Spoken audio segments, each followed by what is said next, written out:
Hello everybody and welcome to another amazing Merry Marvelate stream. Thank you all for joining me on this wonderful weekend, this sensational Sunday afternoon. I hope everybody is doing well. The boy is here. Here's the boy. Look at the boy. The boy wants attention. Hey Sammy, how's it going? Thank you for joining us. Sammy says that it's treat time and also she wants a smash point. So we're gonna do that before we really get into this Ghost Rider thing, because today we're going to be playing Ghost Rider for the PlayStation 2. Let's do this smash point. Now let's see here. Gooding girl. That'll bring Sammy up to level 8 for the month. Excellent. I can mark that as done. And then it's evidently treat time. I'm doing alright. I think I'm in kind of a good mood just because before stream, Zant was like rubbing up against my arm and stuff and just being a good boy, and that's always nice. Look at this sweet boy. He's the sweetest boy. I think the sweet boy needs a treat. I think it's treat time. There's a good boy. You want one, Razzle? Here you go, baby. This is a good girl. Aw, sweet babies. I love them. But yeah, today we're going to be playing Ghost Rider on the PlayStation 2. As you can see, this game's actually in widescreen. Appa, how's it going? Thank you for joining us. This is a PlayStation 2 game, but it's actually, you know, one of the ones that actually has widescreen. I guess that was more common with PlayStation 2. Have games that actually support, like, full widescreen. Some games on the N64 did, like, back in that era, but not a lot. But, yeah, we can actually play this one a little bit more full-framed than we normally do for the games of this generation. Let's see, I can yeet this document. There we go. I don't know if this one ties into the movie or not. I don't think so. The art on the front looks similar, but I don't know if we're gonna get any Nicolas Cage in it. OG Kingdom Hearts 2 was in widescreen? That makes sense. Yeah, but by the time this game came out, things were starting to get a little more common, because I think the 360 was already out by the time this game came out. I think this is a 2006 game, if I'm not mistaken. Movie kind of ruined any hope of Ghost Rider being cool for you. The thing is, Ghost Rider is one of the coolest characters. The movie probably didn't really do him any justice, but Ghost Rider is like one of the coolest characters. Like, he's got one of the coolest powers. Like, he can summon a motorcycle that has hellfire instead of tires. One of his special powers is called the Penance Stare. And what happens if Ghost Rider looks into your eyes and performs the Penance Stare, you feel, in one moment, you feel all the pain you've ever inflicted on another person in your lifetime in, like, one singular moment. So, depending on what you've done in your life, the Penance Stare can, like, drive you insane. Just by inflicting paying back every bit of pain you've ever inflicted on someone else. Ghost Rider's a crazy character. I mean, like, there's characters like Spawn and stuff like that, you know, the anti-hero who comes back from hell, but Ghost Rider is like one of the original ones of that. Funnily enough, I think like one of the first characters I can think to be one of the first characters to fit into that like model, like a character that came back from hell and made a deal with Satan, at least in terms of like comic books, is the original Black Widow. Not Natasha Romanoff, obviously, but Clairvoyant. I have a video about her on the channel, actually. But Clairvoyant, the original, and yes, her real name is apparently Clairvoyant. But she was a character from back in the 40s who... She was not... Yeah, she was one that got... Yeah, she was shot and killed and then came back to life because she made a deal with a demon, basically. Yeah, she's an interesting character. Hasn't had that many appearances over the years. Like, she's one of those old school, like, Golden Age characters. But they did bring her back in a series called The 12, which brought back, as the title implies, brought back 12, like, Golden Age characters that, like, weren't around anymore. Like, you know, real old school ones that hadn't been used in decades. Like, the Phantom Reporter or the Dynamic Man, stuff like that. Yeah, Ghost Rider is definitely an interesting character. One of Marvel's, like, perennial supernatural characters. Let's get into this. But yeah, I don't know if this is going to tie into the game, or tie into the movie at all. I think I was already looking around in the options and stuff in this. Sound settings, not really anything in here. We don't have any subtitles to set. Game setup, we'll keep the vibration on widescreen. I got... Oh, it's not turned on yet? There we go. Widescreen on. There we go. Now, okay, that looks a little bit better. I already had it like stretched out, but now it should actually like be proper. Tutorial on. Yeah, we're gonna watch that. Yeah, widescreen on. Game controls. This is just one of these screens that I can't stand looking at. Yeah, we're probably not gonna have Nick Cage doing the VO. Got my doubts about that one. Ooh, comics. Ah, is that like his Marvel Spotlight, I think it was where it first appeared? I could be mistaken. I think it was Marvel Spotlight. Like some 90s comics here. Midnight Suns. Interesting. Yeah, this game's got cheats, apparently. I don't have any of them unlocked. I guess it's going to be like an unlockable cheat system kind of thing. New glasses? Sort of. These are ones that I had kicking around for a while. Full disclosure, they're basically prop glasses. They serve no actual purpose, aside from just covering up parts of my face that I don't like. I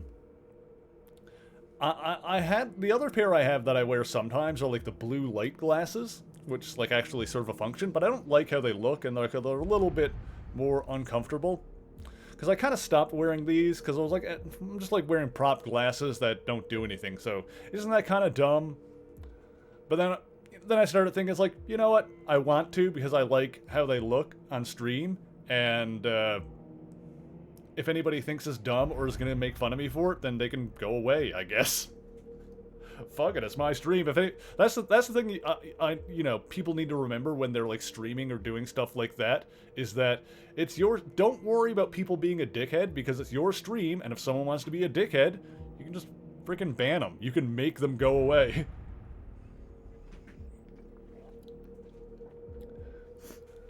But I pretty much only wear them on stream because I don't like how light my, honestly, I don't like how light my eyebrows are. I wish my eyebrows were darker. I don't know if that's weird to say, but this helps make up for that without me having to, like, do anything about it.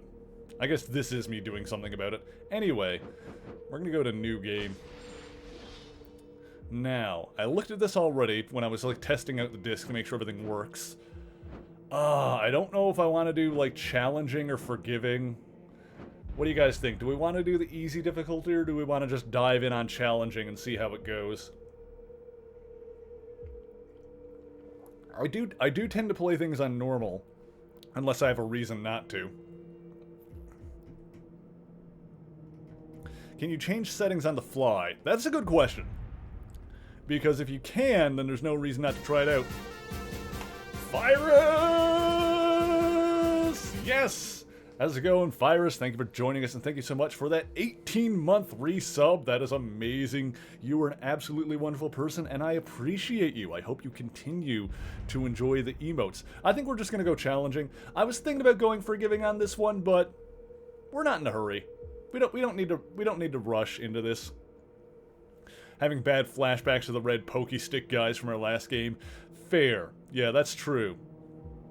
I think we'll start on challenging, which is like the medium normal difficulty.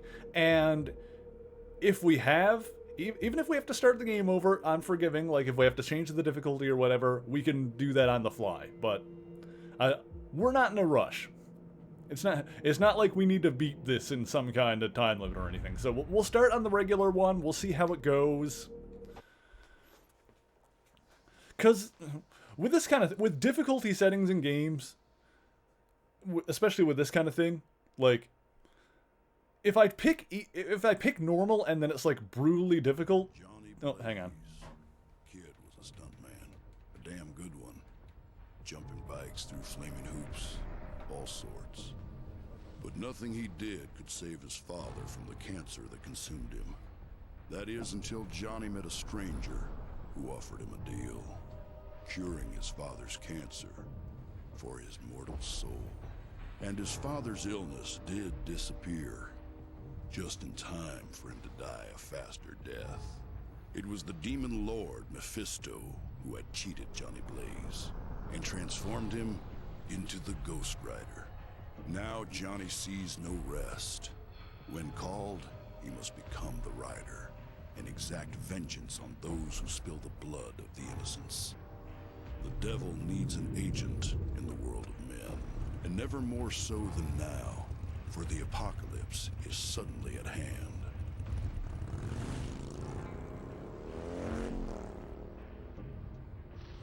Johnny Blaze still thinks his destiny is his own.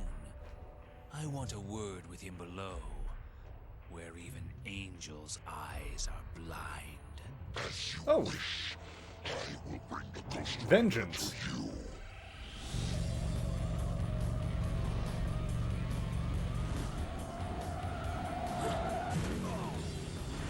I don't know a lot about that character that was just in the back, but So now Johnny... he looks like a character from the comics.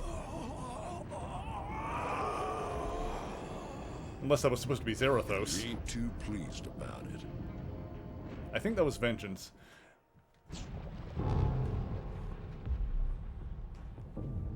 Yeah, this clearly is like... Hang on, I'm gonna pause it. This is clearly aesthetically is drawing... I think that's going to be the deal here. This is going to be like loosely based off the movie. It's like clearly drawing aesthetics from the movie. And yeah, Nick Cage's likeness was not... Yeah, that's what I was going to say. It doesn't quite... It's not Nick Cage, but it looks more like Nick Cage than it does comic book Johnny Blaze. If that makes sense. Because Johnny in the comics is a blonde or whatever. Like, it doesn't really look... You know, he's more like the square... Or at least originally, he was like the square-jawed blonde type, you know... One of the 36 characters that looks like Captain America, that kind of thing. Don't give it... Don't... Sorry, he was like poking at the webcam. Model on the actor that played young Johnny in the film. Maybe that's it. But yeah, very clearly, like, you know, reminiscent of Nick Cage aesthetically. But yeah, we'll see. I'm assuming this is going to be like the Fantastic Four game. Yeah, I'm assuming this is going to be the kind of deal like the... It's going to be like the Spider-Man games or like some of the Fantastic Four movie games where it's like kind of based off of the movie, but it includes stuff from the comics to fill out more stuff. Yeah, Barton Blaze and Mephisto seem to look like Brett Cullen and Peter Fonda. Yeah, those definitely look like the movie versions. Now, I don't remember the movie all that well because I don't think I've seen it since it like came out on DVD or whatever. Like, it's been a long time since I watched the movie. I've seen it like once, maybe. But yeah, it looks like they're going to include more stuff from the comics like they typically do, because I'm pretty sure that the guy that Mephisto sent after Johnny was a character named Vengeance. Now, I haven't read a ton of Ghost Rider comics, mostly stuff from the 70s I've read, and some more modern stuff, like really, really recent, like Damnation and some of that.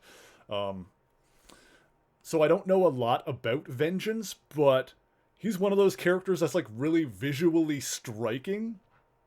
So you kind of like remember the look of him. I'm pretty sure...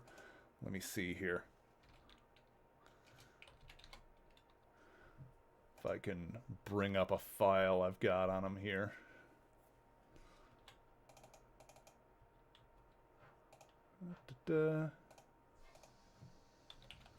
Vengeance.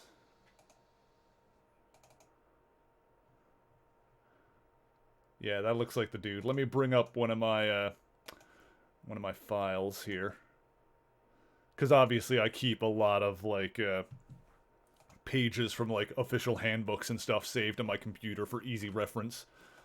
Let me see here. Is this gonna... Yeah. Vengeance. This one, the first page. Oops. Find it.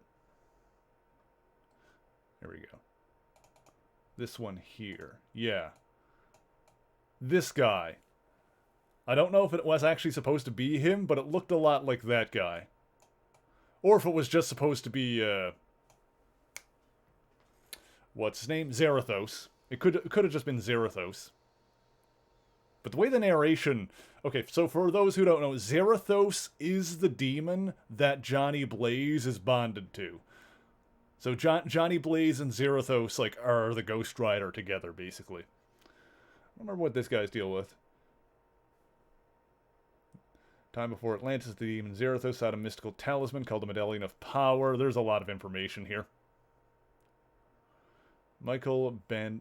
yeah, okay, so I don't know if it's supposed to be that guy. Or, you know, maybe Vengeance is just going to show up in this game. I don't know. I'm spitballing without having all the information yet. Anyway.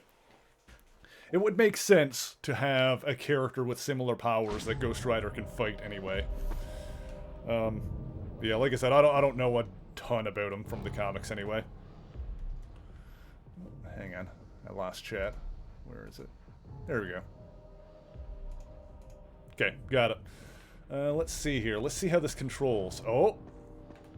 We got dodge rolls. I don't have camera control, but I got dodge rolls. So that's something. I got a shotgun on my back. That's good. So...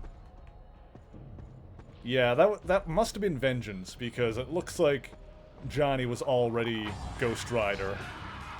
Then he got, like, dragged down to hell here. Square to light attack, triangle to heavy attack. We got a jump, R1 to block. We got a grab. Block, jump attacks. Okay.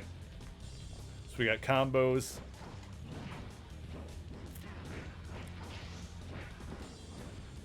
Oh. Sweet. Okay, that was good. Alright, so we can do finishers, it looks like. Oh, okay, there's a timing on them.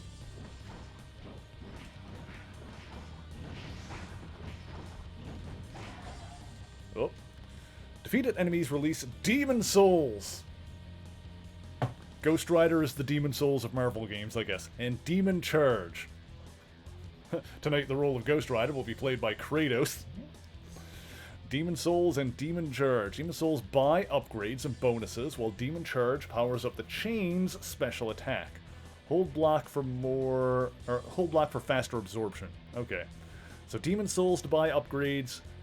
Demon Charge is our special meter. Demon Souls in top right. I'm kind of covering that up for you guys. Demon Charge is where?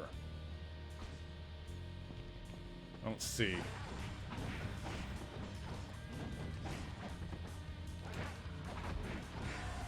I've got my block. Oh, Demon Charge is going to be top left there.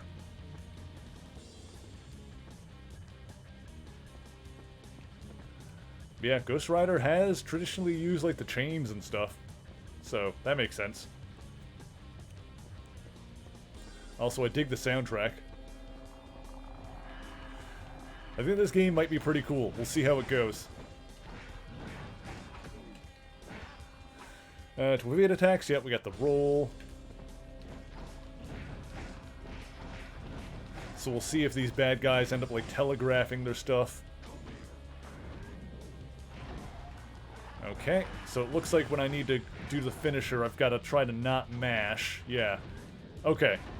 So the mashing doesn't help me, so don't mash, just tap to do the finisher. Like, kind of... They stay stunned for a minute, so we've got time. Spirit Gauge powers the Hellfire Shotgun. Oh, it is the Hellfire Shotgun. That's awesome. And Retribution. One slot allows you to fire the Hellfire Shotgun with R2. 4 slots is enough to unleash Retribution by pressing L1. Oh, hang on. Spirit Gauge. Okay, red thing, Spirit Gauge, Hellfire Shotgun. Fire. Okay, so each peg of that red gauge is a shot from the shotgun. When it's full, I can do Retribution. Grab an enemy during Retribution to perform the Penance Stare and turn spirits into souls. Okay, so we do have the Penance Stare. Sweet. Alright, so I guess the shotgun kind of charges up. Yeah. That's actually kind of sick. Hawkeye poster got revealed. Ooh, we'll have to check that out after.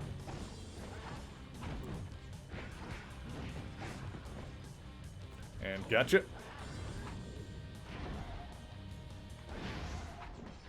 Okay, sweet. That's pretty cool. So, yeah, just fighting enemies will kind of charge up the shotgun, and then I can just, like, you know, click that into my combos. It probably doesn't have a whole lot of range on it. Also, that wall is kind of gross. We're definitely in hell. One of them, anyway. Mephisto's hell, of course, because he's, well...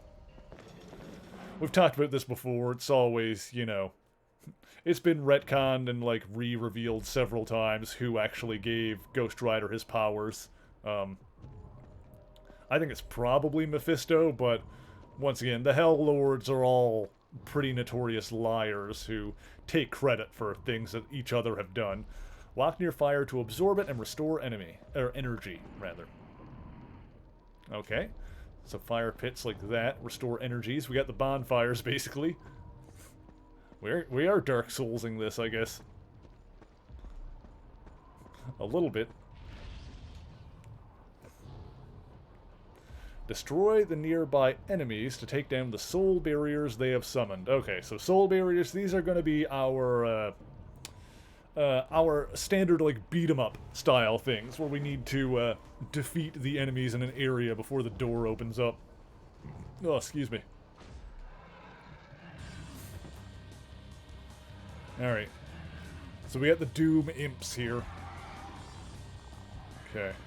I want to try doing the power-up thing, actually using a Penance Stare on someone.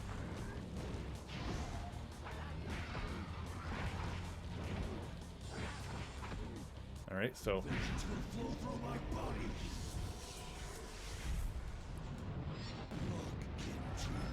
Oh!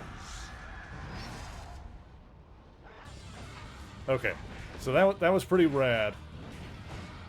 But that's more of like a big hit on one enemy. Not really worth doing on the little guys.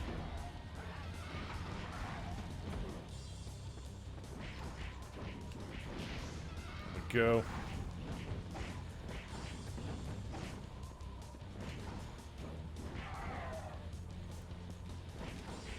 Take this guy out.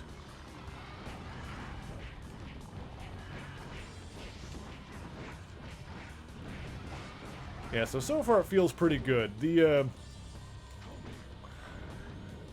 big concern about playing the game on, like, on what difficulty I want it to choose, mostly based on, like, how well the game controls. Because I don't mind playing hard games. Like, I don't mind a game being difficult, but if a game doesn't control well and it's difficult, that's another story, you know? If a game doesn't feel good to play and it's hard, then it becomes a slog. Then I would rather just play it on the easier difficulty. Like, you know, the X-Men game we just played, that was fine. Like, that game was fine, but it didn't feel like it's not the kind of game that's fun to play on the higher difficulty settings, if that makes any sense. Like, that, I don't think that was a bad game, but didn't play well enough that I would want to crank it up, you know? Whereas something like this, at least so far, initial thoughts, seems like it controls okay. At the very least, well enough to play in the regular difficulty, but we'll see if that remains to be the case. We can play it by ear. Oh, this guy's got like a shield. Take out enemies, don't get hit, and vary your moves to fill the Vengeance bar. Keep filling to reach higher levels. Higher levels mean more demon souls and better end of level skill rating. Okay. Demon with a Hellfire shield cannot be harmed until the shield is broken. To break the shield, you must raise the Vengeance bar to match the level of the shield. Interesting. Okay.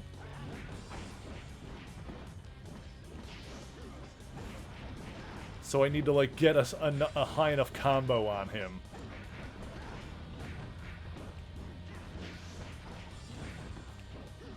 Yeah, so up to Condemned. He's got Brutal. Interesting.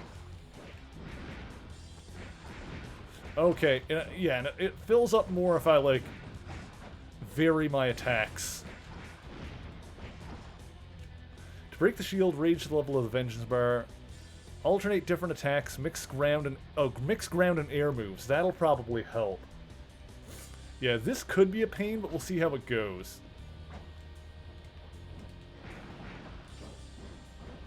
Oops. There we go.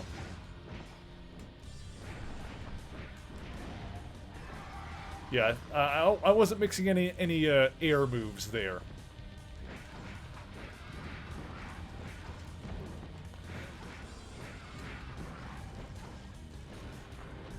Looks like... Oh god. It looks like my combo thing doesn't reset until I get hit. I'm not sure if that's the case or not.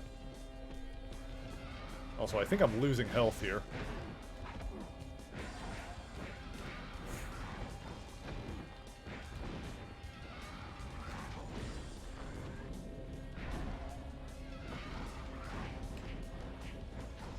Go.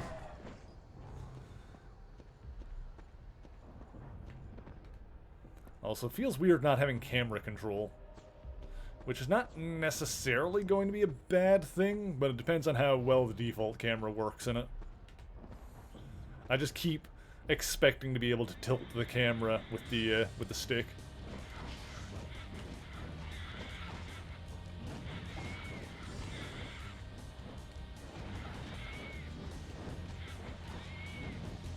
Have enough demon souls to upgrade, press start to pause, and then choose upgrade from the menu. Oh! Would you like to enter the shop now? Sure. So we can pause and upgrade in the middle of... Oh my god. We can pause and upgrade in the middle of the action. Welcome to the Caretaker's Upgrades. Press Demon Souls to upgrade attacks and buy bonus items. Press and hold X to deposit souls on an item. Funnily enough, I think this guy in the movie... I think he was supposed to be... What was his name in the comics? Carter Slade, I think was his name? Or maybe Hamilton Slade? There's been more than one of them. I think he was, he's supposed to be the guy that was the quote-unquote original Ghost Rider in the comics, who later was, like, renamed Phantom Rider. Like, they kind of tied them together. But, in the comics, they don't actually have anything to do with each other. Carter Slade in the movie. Yes, okay, that's right. Yeah, because Carter Slade was the original Ghost Rider, like the Western version.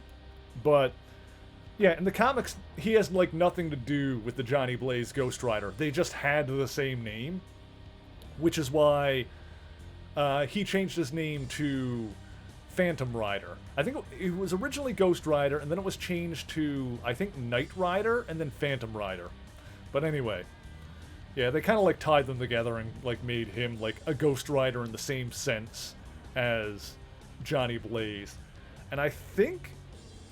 Hamilton Slade was another one. I think that was his kid, maybe? Hang on, let me see if I've got it in my thing here. It'll be listed under Phantom Rider in here. I'm gonna look it up in my book here. Let's see. JLMN. Oh. Here we go. Princess Python, Prester John, Presents, Power Princess, Power Broker, Pound Cakes. Back further. I assume he's going to be in here. Phoenix, Phantom Rider. Yeah, this one is Hamilton Slade. Ghost Rider Volume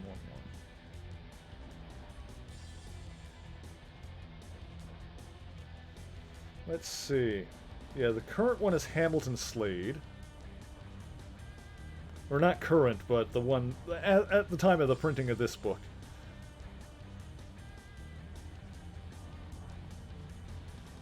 Yeah, Carter... Oh, Phantom Rider 4. Carter Slade was the fourth Phantom Rider. Or, sorry, Hamilton Slade was the fourth one. Second Phantom Rider was... Yeah, first one was Carter Slade. Second was Jamie Jacobs, who was Carter Slade's young friend. Donned the costume after Carter's death. I think Hamilton Slade was the one that was... Oh no, Lincoln Slade was the evil one, I think. I think Hamilton Slade might have been the modern one. I don't remember. Phantom Rider, original name, do not steal. I think Lincoln Slade was the original, well, not the original. I think it was Carter Slade was the original one. Lincoln Slade was like related to him somehow. Lincoln Slade, I think, was the one that assaulted Mockingbird when the West Coast Avengers went back in time, and I think she killed him. And then I think Hamilton Slade was like the newer one. Was the more modern version of Phantom Rider. Anyway, so we got combos, light combos, heavy combos. What else we have? Specials. Yeah, increase health, increase spirit. That's the kind of thing I like. Gallery. Well, not going to worry about that yet. Well, you unlock the comics and stuff in there too. How much is it for more health? That costs 400. Let's do that. Oh, I need to hold it down. There you go. Then I need 800 to increase health again. So let's wait for that. Cat is curled up on your hip. Aw, sweet kitty. I love cats. Alright, so when we get 800, we can upgrade our health again. Okay, yeah, so you can just pause in the middle of the action to upgrade. That's pretty good. We don't need to wait until the middle of the level or anything like that. Ooh, that was a cool move. Very vertical. He's got a stompy move, okay.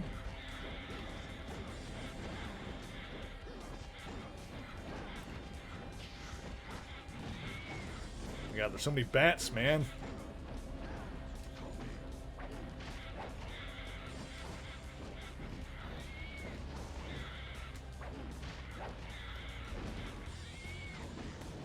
Go. The chain is full of demon charge. Press L2 to unleash it with a devastating link charge attack. Okay.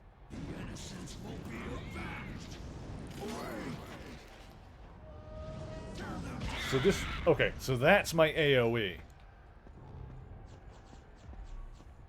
Give me all of this stuff. Can I have it all? Thank you. Oh, okay, more lads. This. You're dead. Okay.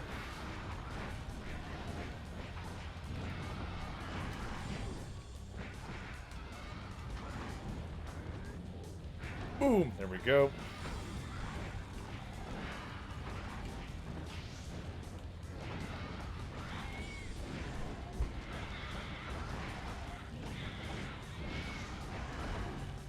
Go. So it's I'll try to keep like varying up my attacks because I think that'll give me more points basically.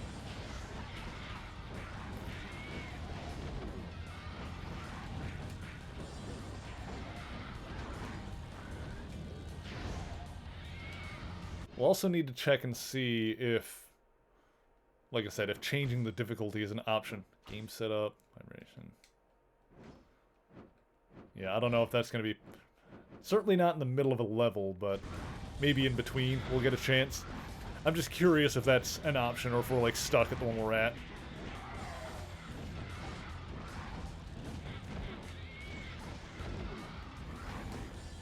I guess we'll just have to get good.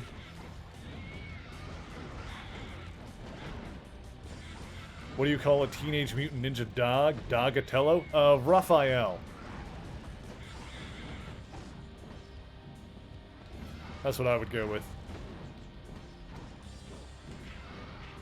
Or Barcolangelo, something like that.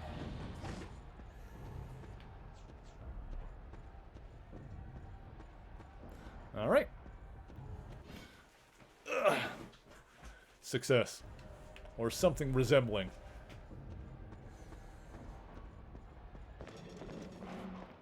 Okay, here we go.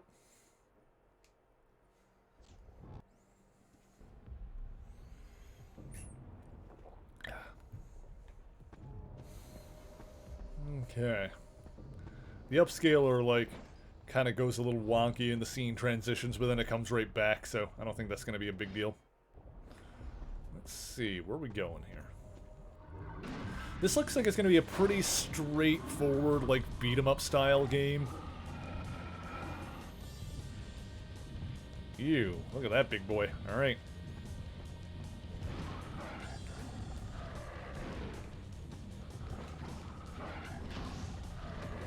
Oh.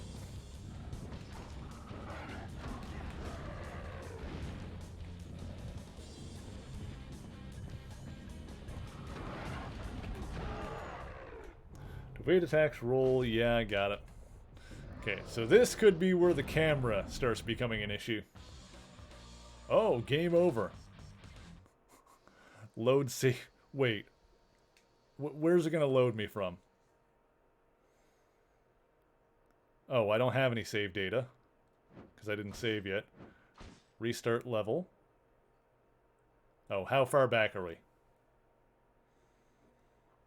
And did I lose all of my souls? Oh. Oh, I see. I see how it is. Okay. Well. Oh, I do have my souls back, though, still.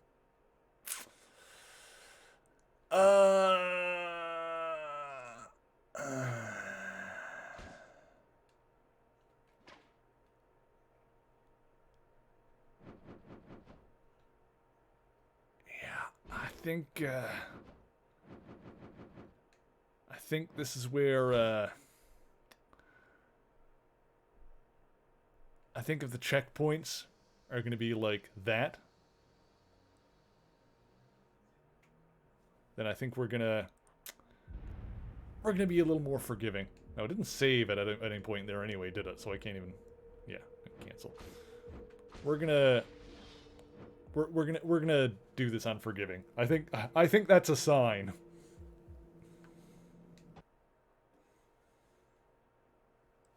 If the checkpoints are gonna be like that, then we're playing unforgiving. Let it be known that I tried. Let's watch this again. Damn good one. Jumping bikes through flaming hoops, all sorts. But nothing he did could save his father. Yeah, very young Nicolas Cage there. That is until Johnny met a stranger who offered him a deal, curing his father's cancer for his mortal soul. And his father's illness did disappear, just in time for him to die a faster death. It was the demon lord Mephisto who had cheated. I think they changed that. I was gonna say, like, I was pretty sure in the comics that Johnny was raised by an adoptive father. Burton Blaze, I think. I'm trying to remember the deal now, because I'm pretty sure that it was Johnny's adoptive father, Crash Simpson, that he made the deal for. Yeah, I think... Johnny Blaze still thinks his destiny is his own. If I remember right, I think it was that... I think his father was a stunt racer, Burton Blaze. I think Burton Blaze legitimately died in a stunt. I don't remember. But I do know that he was raised by Crash Simpson. And then Crash was the one that got the cancer. He was diagnosed with cancer. And Johnny made the deal with Mephisto, or Satan, the devil, whatever. He made the deal with Mephisto to save Crash from the cancer, which he did, but of course then, you know, Crash died in an accident anyway, implied to have been caused by Mephisto, and, you know, then he got a soul anyway, because, you know, making deals with the devil always goes so well. So, yeah, we don't have any points anymore, do we? No, okay, yeah, we're starting over on the easy difficulty. That's, yeah, those checkpoints, nuts to that. If we gotta start this level over again anyway, then we'll... yeah.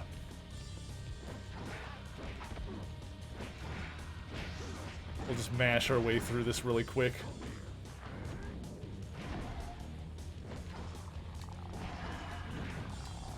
Yep, alright, we got all of this.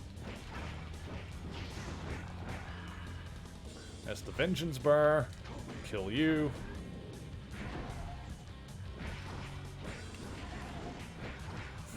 That's the other thing about games on with any level of difficulty. Like, once again, I don't mind playing challenging games, but if they are going to if the games are going to be hard and they're going to kill me often, then they gotta have good checkpoints.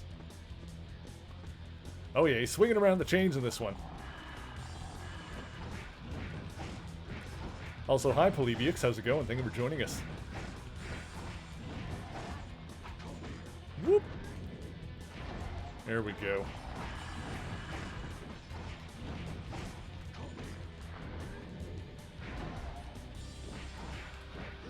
There we go.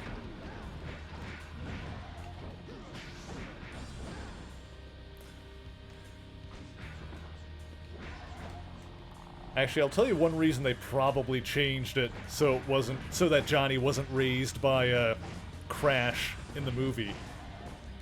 Is because in the comics, okay, so in the comics after his father died, Johnny was basically raised by Crash Simpson, who I think was Barton Blaze's friend, but he was another stunt racer anyway.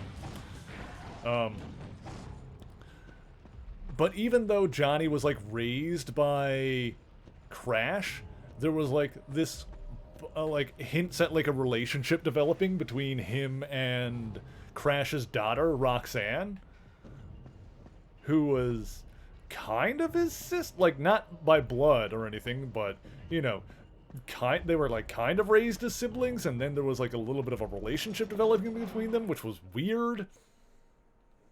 I don't think it never went anywhere, but it was weird that it was something that was hinted at. And I think, if I remember right, wasn't Ava Mendes' character, like, didn't she play Roxanne in the movie? I think. So there was more, like, they probably leaned more to the relationship aspect there. Like, I think in the movie what they probably did is they cut out any of the familial aspect, like, at all, so they could go with the relationship aspect instead, I think. Like I said, it's been a long time since I watched the movie, and it's been a while since I read those like old comics too. But I do remember that being like really weird in the comics. It's not like that ever like calls attention to it, but when this starts like hinting at a relationship between the two, it's like, hang on, you guys are like kind of brother and sister, like in an adopted way.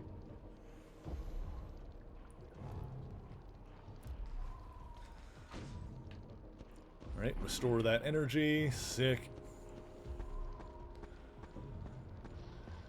Alright, so I want to get my health upgraded. That's when it comes to the upgrades, that's going to be the first priority, is getting my health up higher, because then I'll just not die.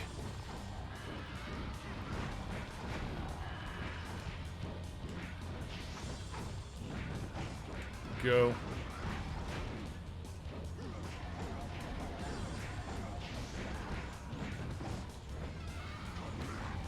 Come here. Done.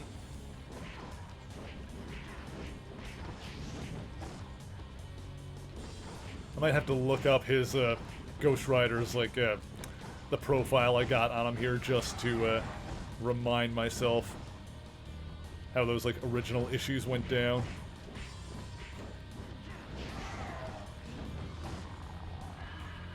Yeah, that's the Demon Charge one. That one's for L2.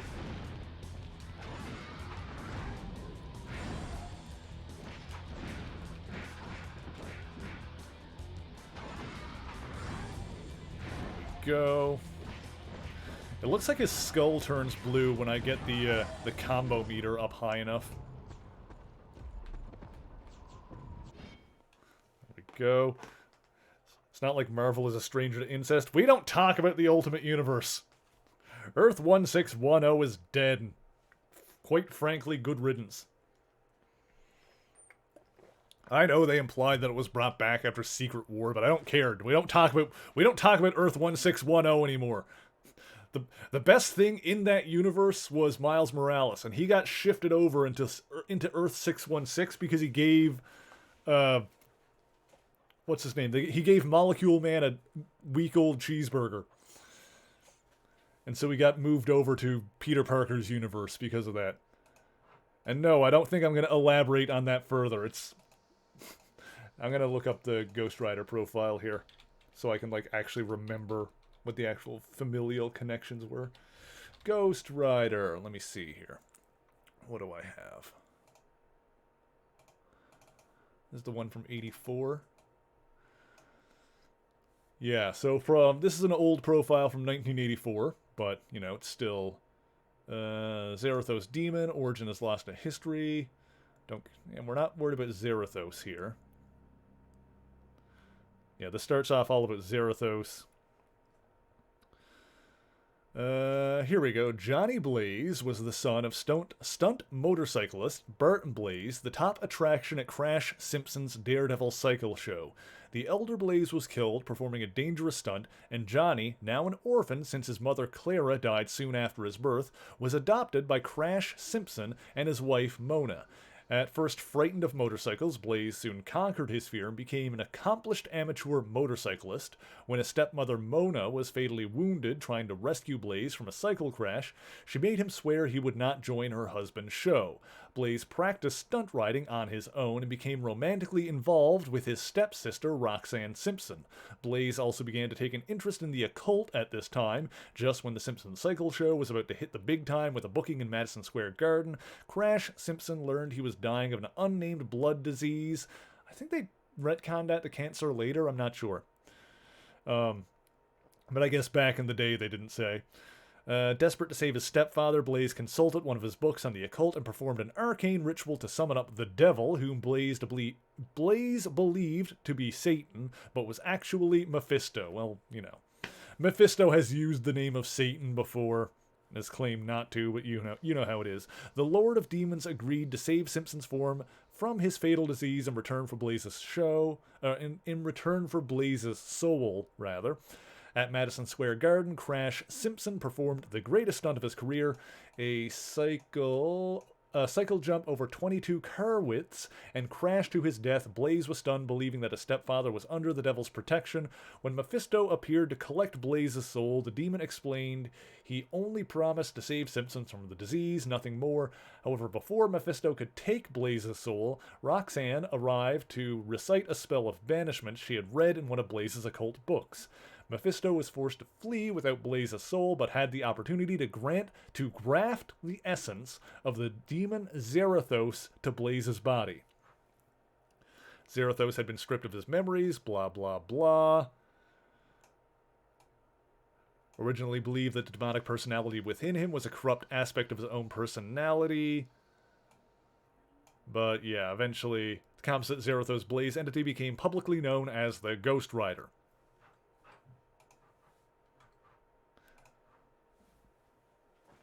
Best not to think about incest in any context. Yes, I agree. That's, it's not good. But yeah, like I said, at least it, you know, in terms of the, Ghost Rider thing, the whole thing with it between Johnny and Roxanne, like, you know, A, they're not blood relatives, and B, it didn't actually go anywhere. It would have been, if it actually did, like, you know, blossom into a full-on relationship, that would have been weird. It's already weird, but it would have been, like, you know, more problematic if it actually, like, became a thing, but, you know.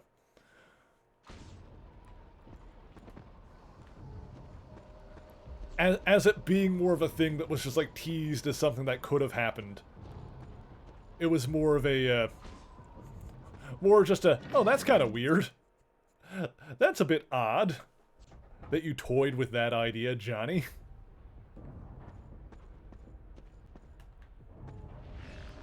Alright, so this is the guy that I need to get up to. You know what?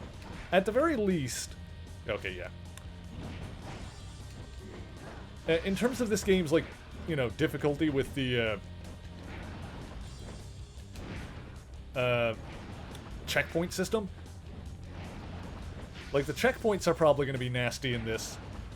But at least you still keep your points when you die. Like, I died against that, like, boss thing, and it sent me back to the beginning of the game. But I still had all of the souls I collected. So,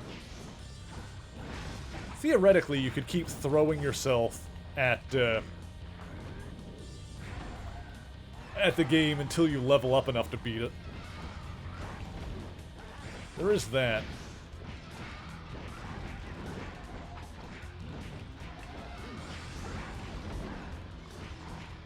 But yeah, I think this is one we're gonna stick to the easy difficulty for this one.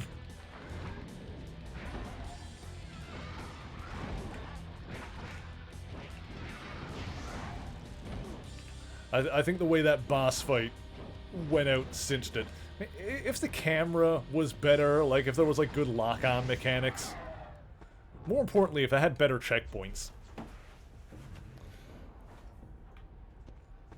Like I don't feel like replaying an entire level every time I die.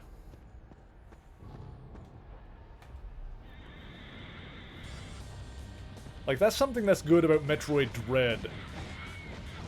Like, in Metroid Dread, you've got those rooms with the insta-kill robots that can just grab you and stab you in the frickin' jugular and just end your life. But they checkpoint you at, like, every time you go to a door, like, every time you enter the area that has one of those things in it, it checkpoints you, like, right before that area.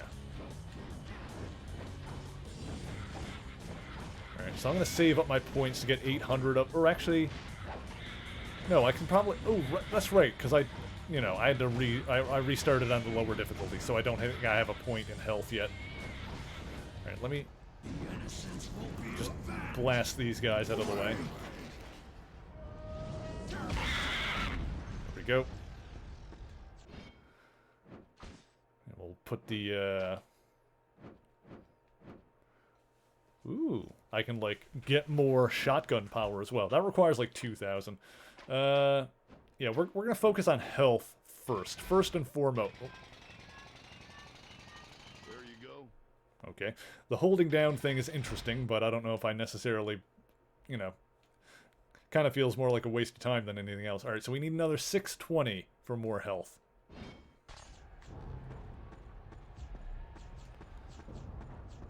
Give me all of this. This stuff could, like, be absorbed into my body a little bit more quickly. That would be nice. Actually, does it go faster? It seemed like it went faster when I stood still. Weird. Anyway.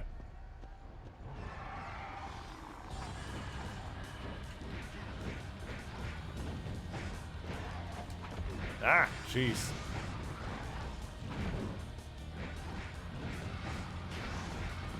You know, maybe what we'll do is after we beat this level, we'll see if you can change the difficulty in between levels. I don't think you can. Maybe not.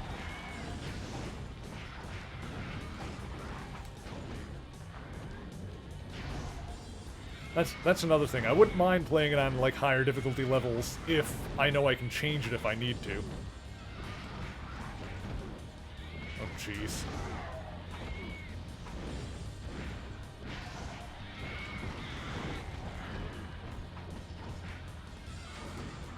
These guys are brutal. Hang on. Yeah, there's a bit much going on here.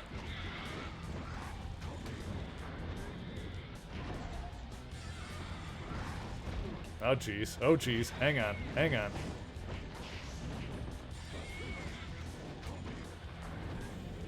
Ha! There we go.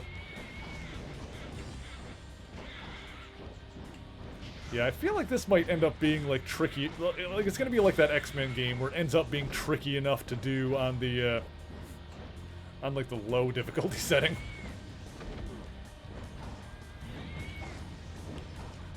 I gotta remember to use my block button. I never block in games. I feel like the only time I block in games is when we got to, like, the super bosses in Kingdom Hearts 3, when I did, like, the super bosses in the DLC. Play that entire goddamn series without blocking one time, and then I get up to, like, the super bosses at the end of the DLC that are, like, ridiculous. It's like, okay, now I need to actually learn how to block. It's probably gonna go similarly here.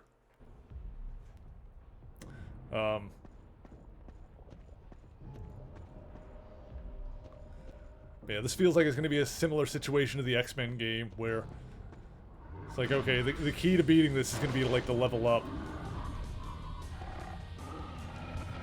But like I said, at least in this game, you can redo the levels and, like, just kind of continuously level up because you don't lose your points when you die. So that's good. Pretty much forced to learn how? Yeah. Alright, let's see if this does decent damage to this guy. Oh, took off a chunk of them. Oh, I'm out of ammo here.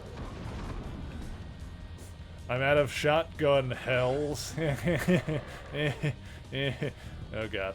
See, this kind of camera work is exactly why I don't want to play this on normal or hard. Like, if I'm gonna have, like, 0 camera control and the enemy is gonna swing, like, out of view, then nah, that's not good. Oh, I hit him, though.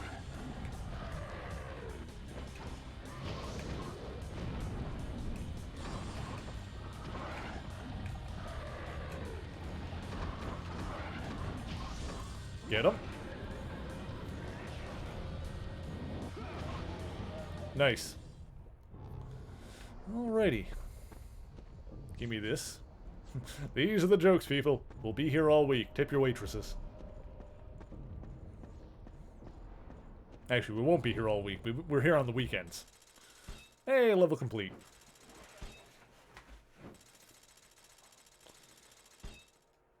Condemned. Save the game now. Yes, please. Yep, save it in the first slot. Sure you wish to save. Okay.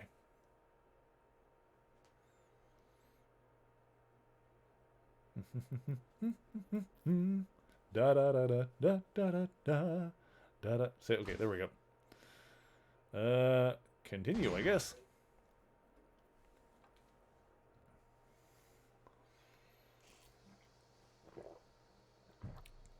Yeah, it doesn't look like there's going to be any chance to alter difficulty settings. You, like, choose it at the beginning of the game, and then that's it. Sunday, technically, we will be here all week. There you go. Alright, so accelerate R to accelerate, L to brake. Ride the hell cycle to your destination, crushing the demons who stand in your way. Alright, let's see how this controls. Oh, we got, like, the frickin' Mario Kart arrows on the side of the thing. Oh, we can jump. Huh? Oh, I didn't need to jump like on the actual thing. I could have just... Okay, got it. Whee! Okay. Oh, we can shoot. Oh! Aha! Whoop! Oh god. Oh no. Ah, god! Oh! Okay, that was kind of funny looking. I mean, having this kind of level does make a certain amount of sense, considering Johnny Blaze was a stunt motorcyclist. Yeah, there's a little bit of Mario Kart in here, but I kind of love that.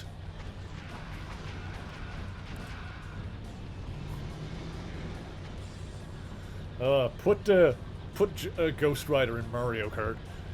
Square and triangle to chain attack. Enemies to your left and right. Okay. Get whap, whap, whap. Those stock sound effects are funny, though. Just psh, psh. Ah, God. Get off me.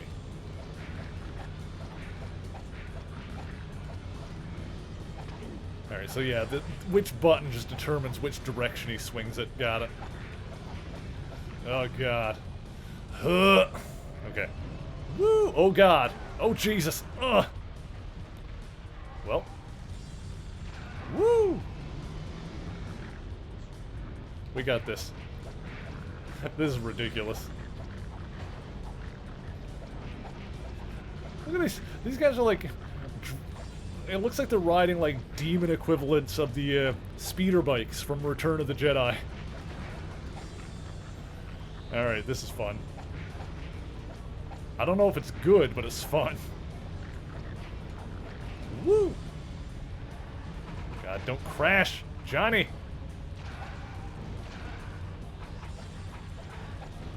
Jump!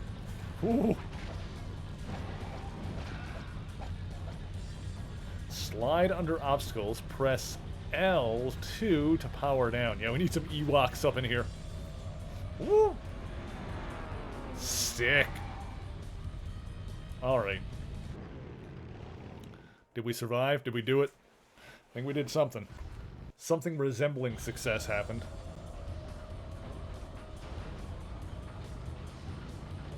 Oh, what is... Woo! I lived? Okay, we're good. Oh god. Oh jeez.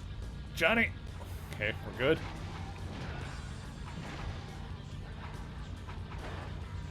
Woo. Oh god. Oh jeez. Oh god. The gears, they are returning. Huh. Ow! Ow! Oh my god, the ragdoll physics when you wipe out are amazing. Okay, let's go.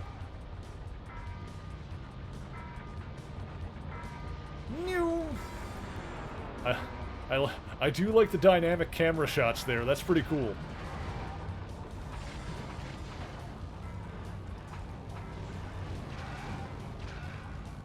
Jeez. Oh jeez. Jump. Oh, oh, oh, Johnny. Oh, Johnny. Oh boy. Okay.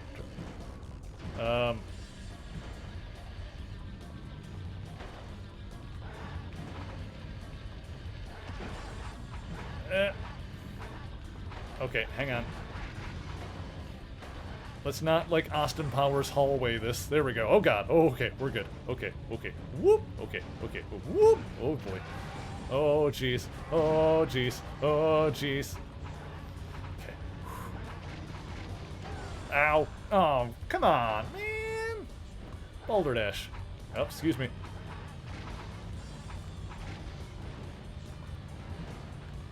This looks like a, better version of, like, Crisis City from Sonic 06! Ah, there goes my bike. Whew. Yeah, the stunt riders are crazy, man. Like motorcycle daredevils and stuff. Couldn't be me. Oh, okay, that was pretty cool. This game might be pretty cool. This game is doing some cool things. That's a door. Hey, level complete.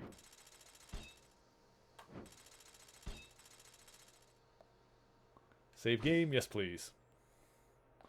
So you got a decent amount of points at the end of a level. Save. Overwrite. Save. Yeah, okay. Saving. There we go.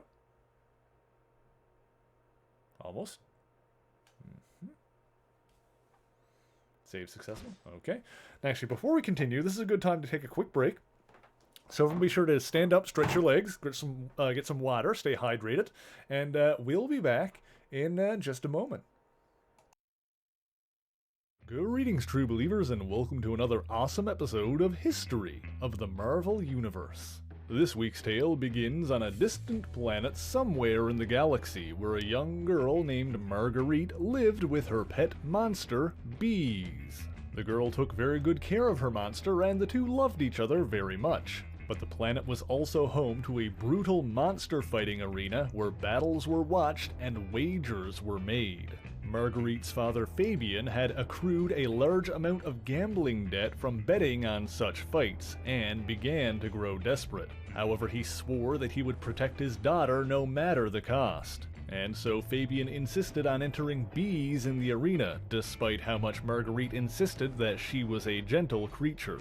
The girl had to watch as her beloved monster was brutally killed before a cheering crowd. Furthermore, Fabian knew that bees would lose and was sure to bet against her. And this experience is what put Marguerite on the path to who she would eventually become. As of right now, the details of her exploits over the following 20 years are largely undocumented, but she grew into a large and exceptionally powerful woman, ensuring that she toughened up as her father had demanded. She set up her base of operations on the planet Seknarf 9, declaring herself that world's regent, although it's not confirmed whether or not this is the same planet she originally came from. She traveled across the galaxy, tracking and capturing massive creatures and bewildering beasts, rare and endangered species that were considered monsters. After subduing a creature, she would capture it alive and load it onto her command ship, the Destromundo. With it, she brought the beasts back to the Great Gardens, a monster sanctuary where they would be protected and run free. Henceforth, she became known as Lady Hellbender, the monster queen of Seknarf 9. And of course, she would track down and break up monster fighting rings, bringing the creatures back with her. She eventually came to the Earth due to its considerable collection of rare monsters, such as the McLuhan dragon Fin Fang Foom. She dispatched a pair of underlings, Gasher and Nasher, to scout the planet, but they were attacked by Earthling heroes She-Hulk and Spider-Man. When Amadeus... And we're back. Hey Tony, how's it going? Thank you for joining us. Hope you're having a good weekend thus far. We're playing Ghost Rider for the PlayStation 2. We're gonna continue this. What's wrong, Sammy? You doing alright? I'm doing quite well, thank you for asking.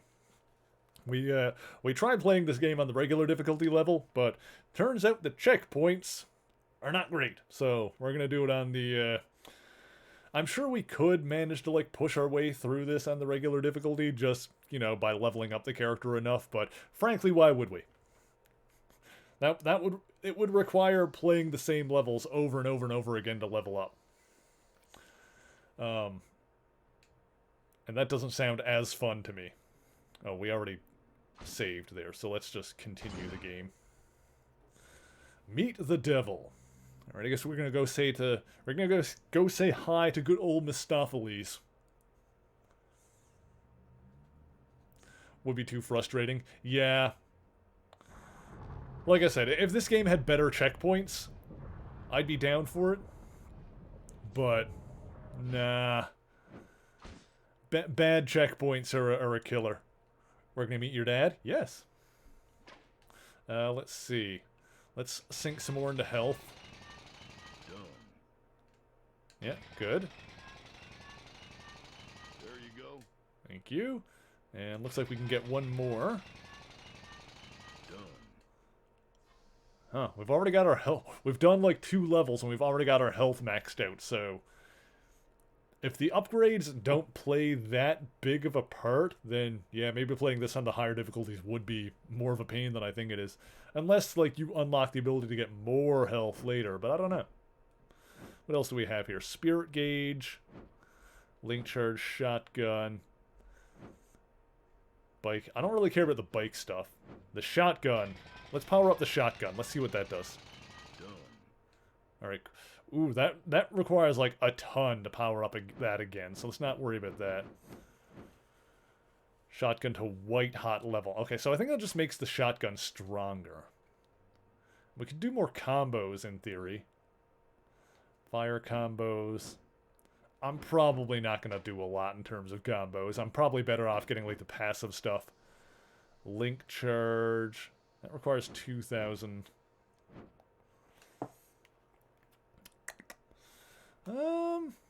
Spirit Gauge.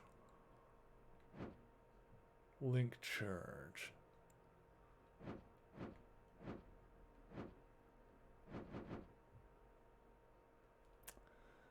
Just throw some into this, because we can afford it. Enjoy. And 800 for another one? Sure, let's do that. Ain't that bite, how's it going? No Nicolas Cage? I know, right? Alright, cool, that'll do. Sure, why not? Let's go.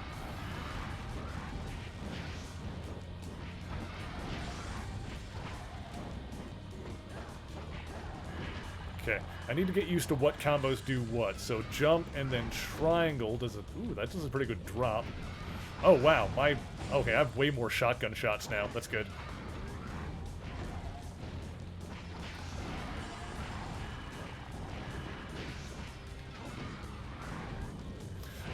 I do really like that he has the Hellfire shotgun in this, because I remember in the 90s, there was a... There was a point in the 90s where Johnny Blaze stopped being Ghost Rider, like someone else became the Spirit of Vengeance. It was a kid named Daniel Ketch, but Johnny kept hanging around with him, basically, so they were like kind of a duo. And even though Johnny wasn't the Ghost Rider anymore, he had the Hellfire shotgun, which is what he's got in this game. And I could be wrong, but I don't think he had the Hellfire shotgun when he was Ghost Rider. Maybe he had it after the fact. I don't remember when it was introduced, but I do remember that being a thing that Johnny had in the 90s when he wasn't the Ghost Rider. So it's pretty cool that it's included here in this game. I don't remember it being used outside of that.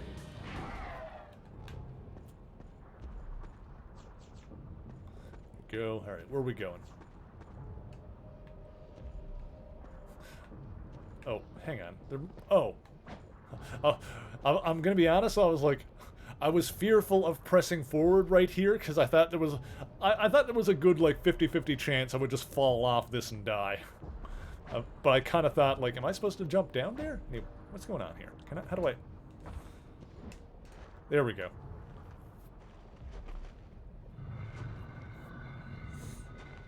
Dan was the first Ghost Rider you read about. Nice. I think the first story you read involving him was a crossover between him, Wolverine, and Punisher. Yeah, he was around for a while. I think the 90s series was mostly him. So if you read Ghost Rider books in the 90s, it was probably Danny Ketch.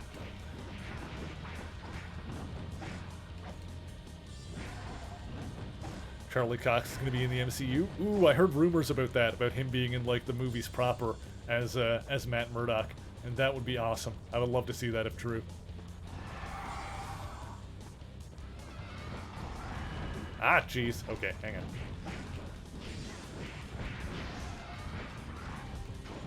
Oh, there's another big boy. Okay, so that guy that was a boss is just a regular enemy now.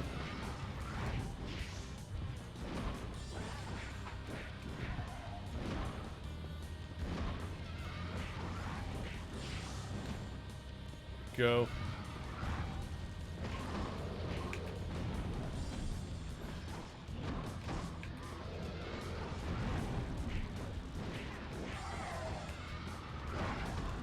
Ah, God, he got me.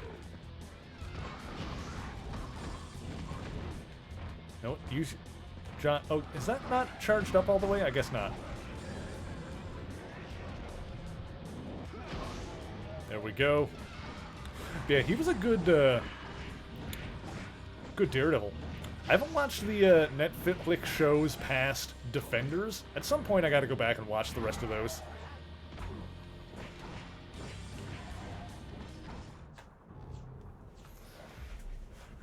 There we go. Most of the Marvel comics you had access to when you were a kid were ones specific to over there, where you collected at least 3 comics in one issue. Oh, interesting. Where is that, if you don't mind me asking? You know, obviously don't need to out your location or get too specific if you don't want to, but,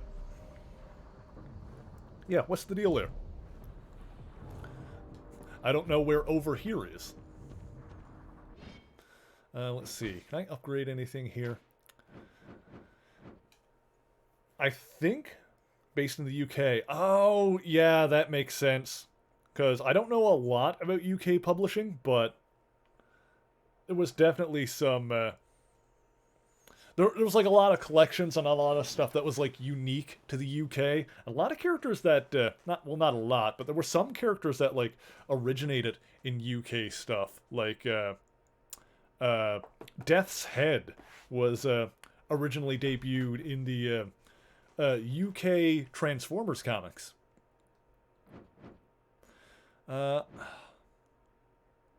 It's like 15k. I think what I want to do is I want to like sink all of my points into the shotgun and try and get that upgraded to the next level. Captain Britain. Yeah, I think Captain Britain was originally a UK exclusive book. I don't know if he debuted. I think so. Because I know Captain Britain magazine was UK exclusive, and I think that's where he debuted. Astonishing Spider-Man. Oh yeah, that was another. Yeah, that was a UK one. I think there was a Hulk magazine, maybe that was UK. I don't. No, maybe not. I know there was like a Rampaging Hulk magazine that was North American.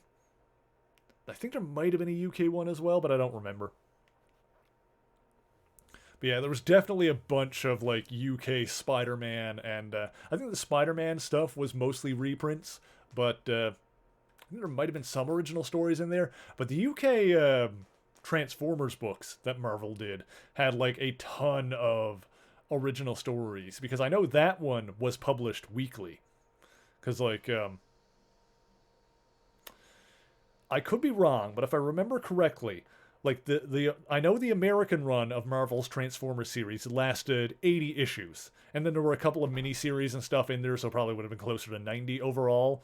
But the UK Transformers series was weekly, so that ended up being like 335 issues. And I think they were shorter. I think they were about half the length. But that's still more than double the books. So they had like a ton of original stories that were exclusive to the UK books, to like fill in extra space. Hot damn. Yeah, 335. Yeah, because I'm pretty sure that was a weekly series instead of monthly like the American series. But yeah, it's even though I'm pretty sure it was like half length, so it would have been like 10 pages per issue instead of 20 roughly. It still ended up being more content, because then it would have been, well, just estimating, saying that it would have been, 10 pages per issue versus 20 published, say, 4 times a month, because it would have been weekly. That would have been, in the UK, that would have been 40 pages per month versus the US being 20 pages per month. So you're still getting twice as much content that they're then filling in with extra stories. Let's see. Yeah, I think what we're going to do is I want to upgrade the shotgun all the way. So any points I get, we're just going to sink in a shotgun until they gets fully upgraded. And then we can probably do in the other stuff there, the link charge and the spirit. Like, we'll get all these gauges, except for the bike hellshot. I don't care about that. We'll get all of this stuff leveled up first. Love the actor who plays Punisher in the Netflix series. Oh yeah, John Bernthal, I think was his name. Yeah, he was fantastic. He was a great Frank Castle. I still say the I still say the best Punisher movie is Punisher Warzone, where he was played by Ray Stevenson. That's that movie. I haven't seen it in a long time, but I remember that being fantastic. And it has a female director as well. It was definitely the most accurate to the comics, for sure. I think this way is where I need to go.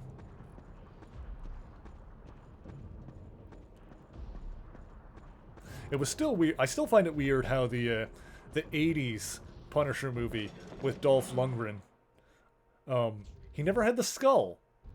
Like, why would you not have the skull? Like, I know they were like, actually, I was gonna say they were like allergic to putting. Well, I guess for the Marvel characters, well, even not even. I was gonna say like back then they never put the characters into like proper suits, but that's totally not true, because Superman and Batman were already around, and even with Marvel characters, you had like that cheap ass Captain America costume. Although that was 90s, I guess that was more in the 90s. When did the Batman movie come out? Batman original was 1989. Original Batman was 89, and original Superman movie was, I think, 78. If you want to trace, honestly, like, if you look at superhero movies as they are, if you want to trace those back to their roots, like the actual grandfather of what superhero movies are, that it would have been Superman in 1978. That's the tagline of that movie was "You will believe a man can fly," which is pretty apt, because Superman in 1978 was the movie that showed that superhero movies can be a thing. Because there was like some stuff before that, like mostly like movie serials and stuff like that, like, and there was like old black and white features like from decades prior, but Yeah, Superman was the one that showed that you could really do it. OG Batman, the first serious superhero movie. Depends on what you mean by serious. Like I said, Superman was like kind of the grandfather of it. But, yeah, the Punisher movie I'm pretty sure was 80s. So that would have been before Batman 89. I'm not sure, the Dolph Lundgren one. Let me look it up here. Dolph Lundgren Punisher. Would have been like 80-something, maybe around the same time. 1989, so same year. Same year. Oh, wait. Release date 1991. What? Hang on. Oh, it was released in 89 in West Germany and 91 in the US. Weird. I always thought there was an 80s movie, but I guess it was early 90s, so it would have been after Batman. Anyway, point is, it was weird that they never even gave him the skull on his shirt. This is assuming we're disregarding the 60s Batman. Not necessarily disregarding it, because that was definitely a thing, but that was also, like, based off the TV show. So off of pre-existing thing. But that's also a fair point, that there was all, you know, there was definitely there was definitely already reason to believe that Batman would work cinematically.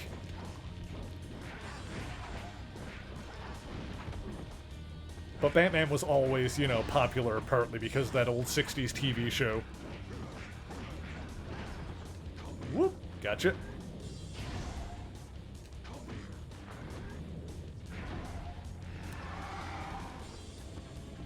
But yeah, in terms of, like, modern superhero movies, I really think you can draw, you know, all the way...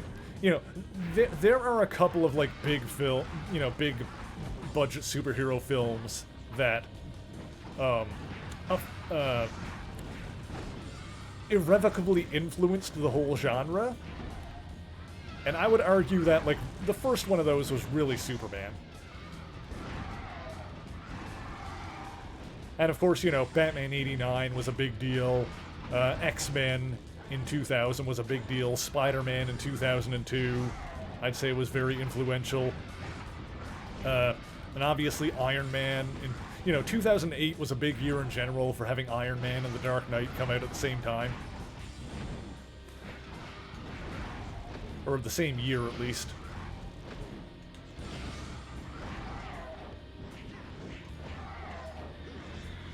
Go. Okay, this guy has the shield, so I need to, like, vary up my stuff to get up to brutal level.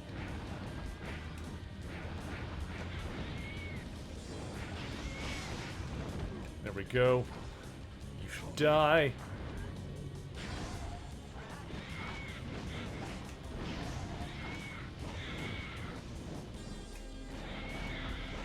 Get rid of these bats.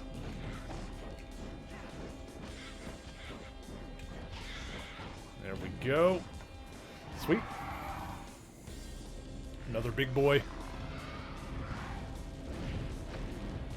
You know what? We're gonna get in here. We're gonna do our big attack.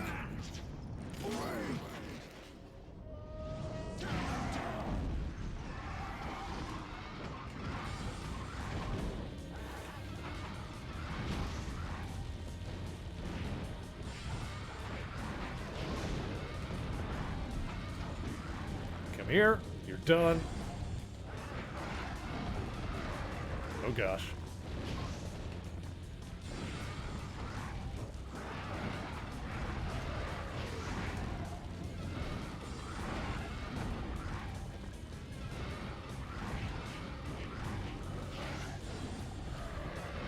Shoot gun.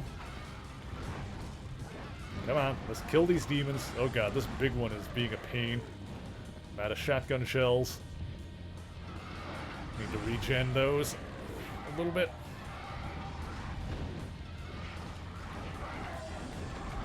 Whoop. Got one more. There we go.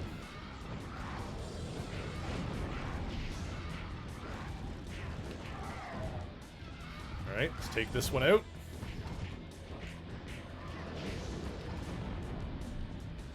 You should die. Done. Okay, that big guy is finally done. Jeez. Took like 1,000,000 shotgun shells.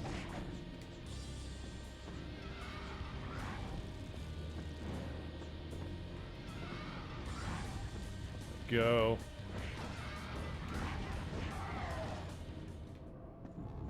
Alright, sweet. Whew!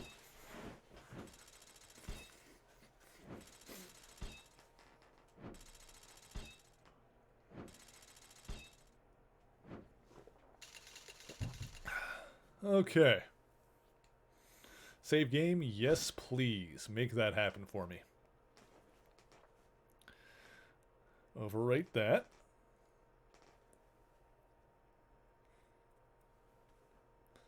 Overwrite. Okay. No, I still haven't seen the Snyder Cut. Mostly because I don't think they have... last time I checked, they still didn't have HBO Max in Canada.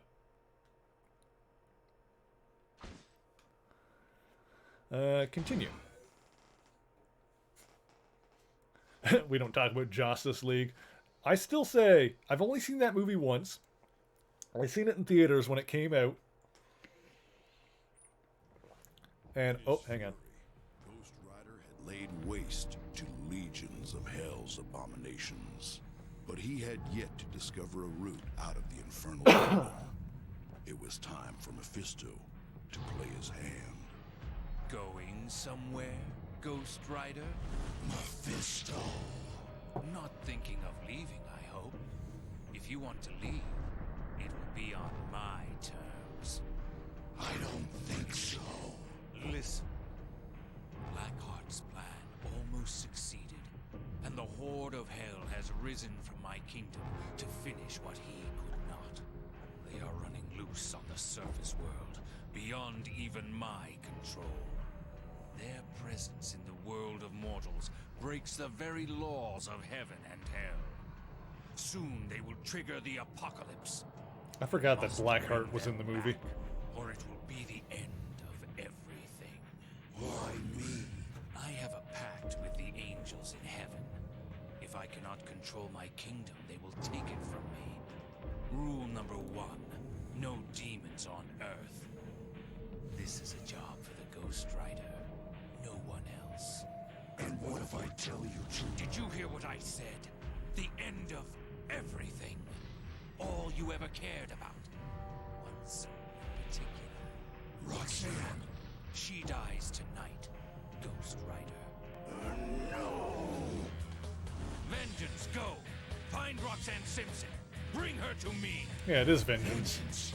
You're mine. You got no chance in hell of getting away.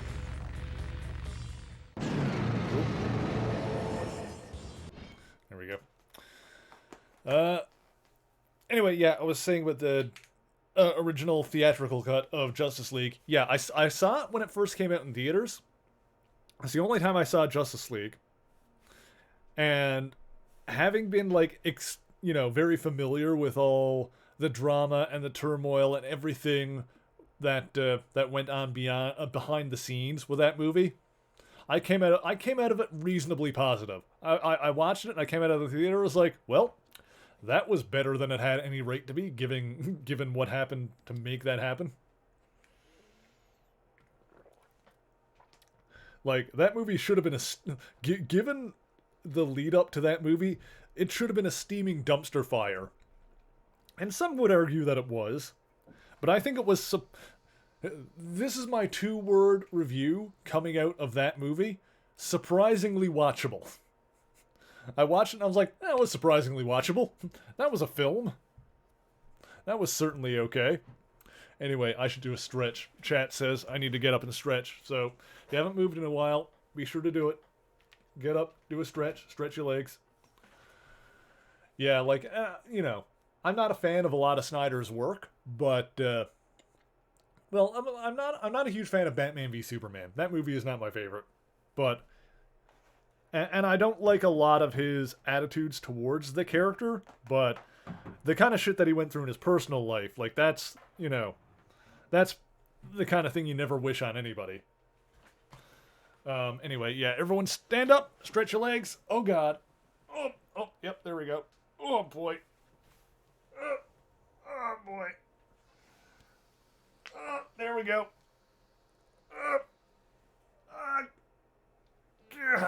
Oh. Oh, that's a good one. Oh, that was a good one. Whew. Was it good for you too? I think it was good. Also, Tony wants a smash point. Let's put that into place here. Oh, there we go. Oh, as well as those bones. Get those popped right into spots. Let's see here. There we go. That's going to put Love Disney up to level 3 for the month of October. There we go. Oh, God. There we go. Beautiful.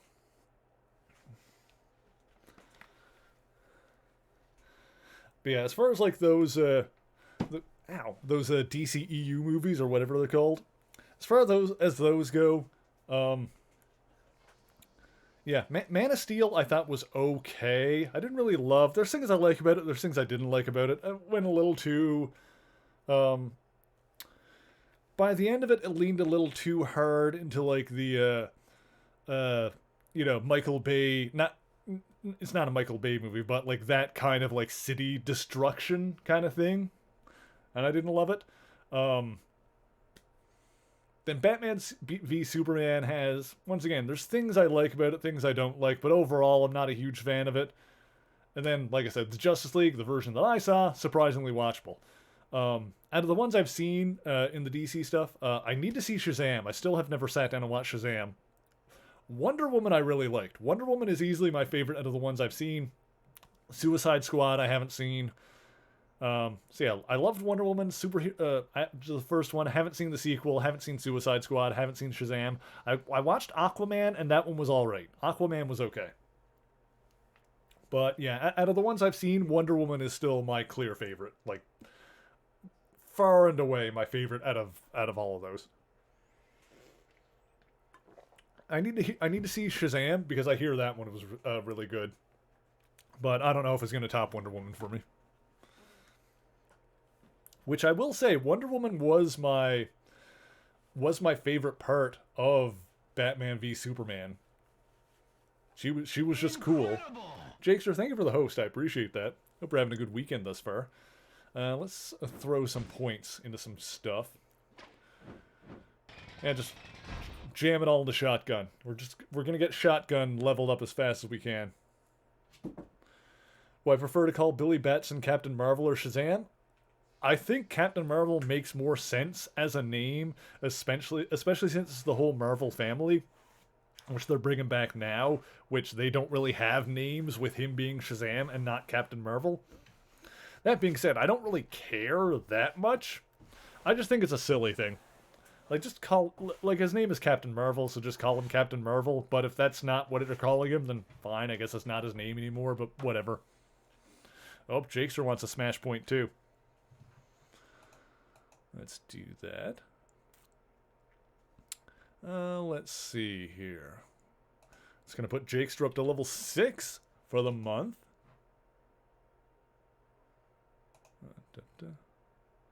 Wouldn't Shazam be his weakness? Well, it depends on the version of him, but generally, at least in the versions now, depending on the version of it, he may or may not transform between Billy Batson and Captain Marvel just by saying Shazam. They definitely changed, made it so he doesn't just automatically change by saying it. In the newer versions where he is called Shazam, he needs to say it with the intent to transform. Like, he needs to say it, but he also needs to be, intentionally doing it in order to transform. Like, it's not the kind of thing where he can't say it in normal conversation. That might have been a thing in the older books, but, back then he was calling himself Captain Marvel, so. He didn't, people didn't necessarily know the word. It was his weakness in Kingdom Come. That might have been the case, because, yeah, that would have been more based on the older books. I don't know when they changed it. I think that might have been a New 52 thing, because that's when they changed his name from Captain Marvel to Shazam. So I think, if I'm not mistaken, and chat can correct me on this if someone knows better, But I think it was with the New 52 that they changed his name from Captain Marvel to Shazam, and also changed it so that he could say Shazam without transforming. He needs to, like, intentionally do it.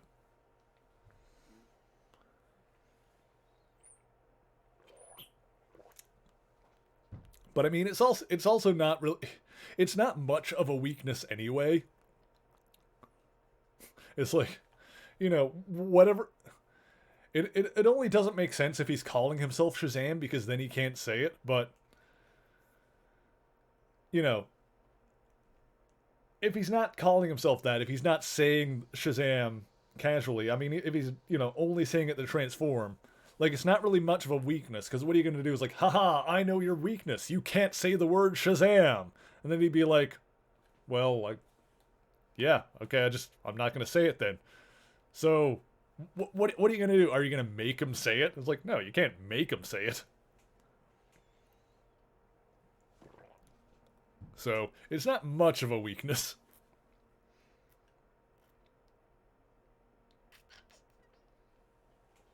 Good boy. Sorry, I had a little bit of a staring contest with the cat for a second there, because Zant is, let me see. Here he is. He's chilling out there. There we go. All a bad guy needs to do is gag him. Yeah, I mean, that's if they get a hold of him while he's Billy Batson. I mean, that's another thing, you know. If they get him pre-transformed. Let's see. So Shotgun is leveled up, so now we're, Vengeance is going after Roxanne, and we need to stop him. So let's do that. Woo! Oh, this is the, okay, got it. Back in it. Oh, God. Oh, jeez. Oh, jeez. Careful. Oh! There was a jump there, and I didn't see it. Here we go. Vengeance is getting away. Oh, no, he's not. Woo!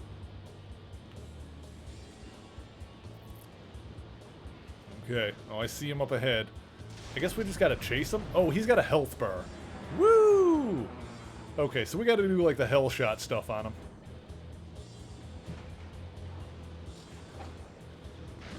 There we go. It's this circle button. Apparently I should have leveled that up. I didn't realize there was going to be a boss fight on the motorcycle. Hang on.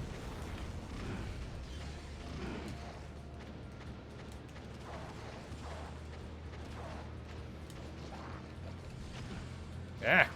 I hit you with chain. Whoop! Oh, God. Okay, we're good. Whoop!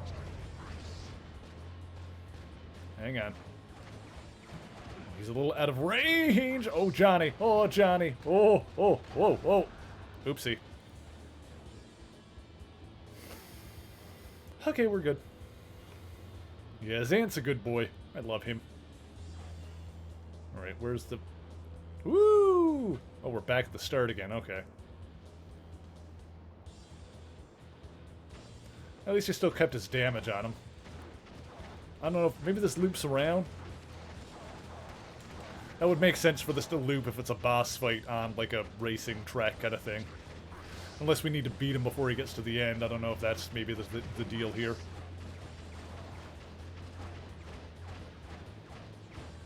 Whoop!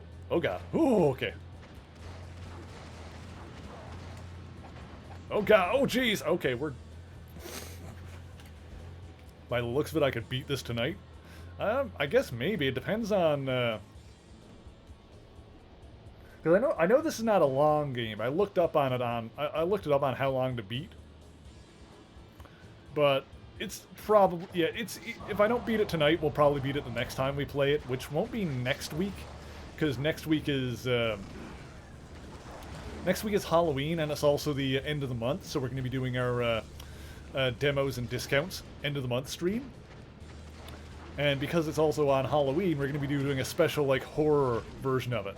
So we're just going to be playing some game demos on Switch for various horror games that have demos, and also a couple of other random horror-themed things. Should be a good time. Woo! You know a demo we can do? Ooh, let me know. I tried looking up various horror games that have demos. Little Nightmares 2. I have that one downloaded, yes.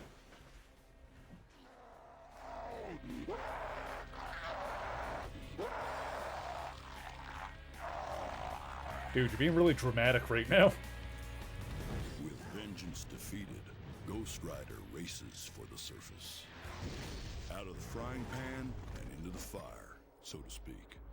You made short work of vengeance, but my servants are many. You cannot oppose my will. I'll do it. For Roxanne and nothing else. And go, proceed to San Venganza! Hunt down the demons and seal the rift between the worlds forever! Either Lilith or the Rider. Tonight, one must fall.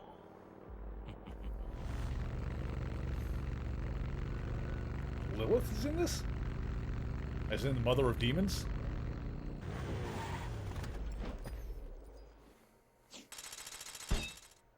She's gonna be the villain in the Midnight Suns game that's coming out, not soon, but, the one that the XCOM folks are making. Getting flashbacks of Crisis City. Yeah, we mentioned that earlier is because of the bike riding sections definitely have kind of a aesthetically a Crisis City vibe to them for sure. Save game, yes please. Let's do that.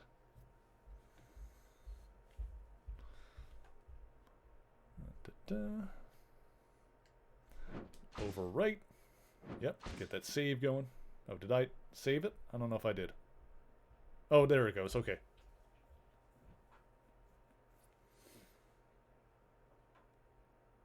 Save successful. Excellent. Continue. Don't know anything about Ghost Rider. He's a cool character. Stunt cyclist Johnny Blaze fused with the demon Zarathos to become the spirit of vengeance.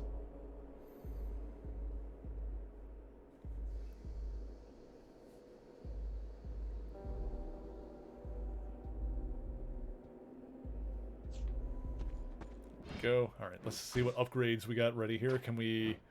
Let's sink some more into this. Okay, we're halfway to getting the shotgun fully powered up, so that'll be rad as hell. Resident Evil Village is another horror game to try. I've played, like, some of the Resident Evil games. I've, like, watched most of the other ones. Maybe at some point down the road we can play some of the Resident Evil games. But I would want to get that lined up. That would be, like, far off in the distance. For the month-end demos and discount stuff, we mostly play stuff that's available on Switch.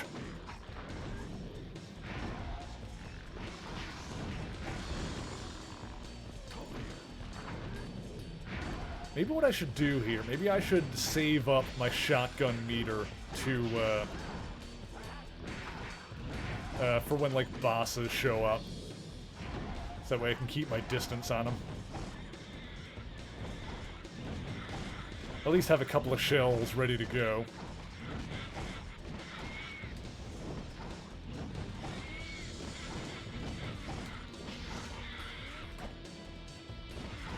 Go. Yeah, Resident Evil would be fun. Yeah, I feel like if I was going to do Resident Evil games, like, there's a lot of, like, kind of, like, continuity and interconnection there. So I would kind of want to do it in a similar way to how we did, like, the Kingdom Hearts series, where we do, like, all the games in, like, release order and, like, dig into the lore and stuff.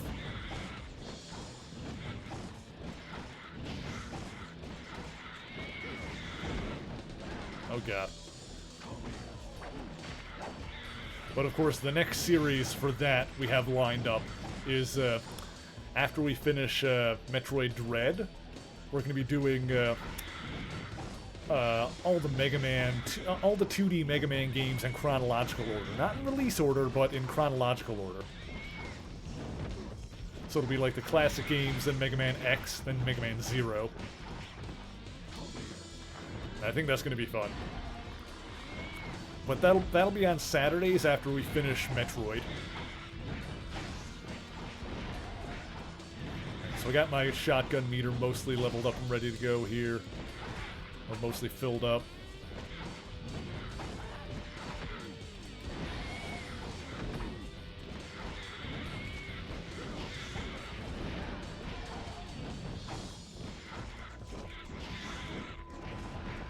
like, mix into my combos here. Whoop, come here. Oh, you're done. Okay. What do we got going on here? Looks like there's something blocked up this way. Alright, so we might need to, like... We'll probably just need to, like, kill someone that'll open that up or something like that. I do like the aesthetic of this game. This is appropriate for October. I'll give it that. There we go.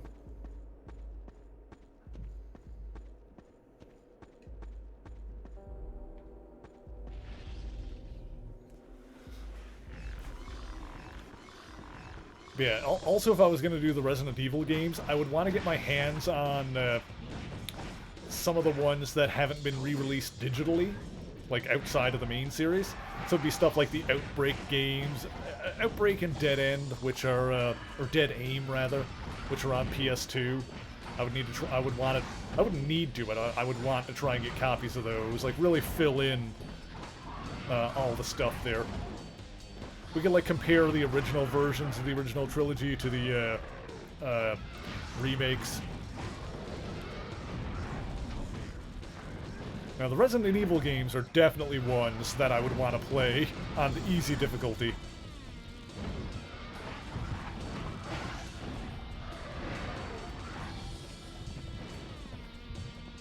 I'm not really good at that kind of game.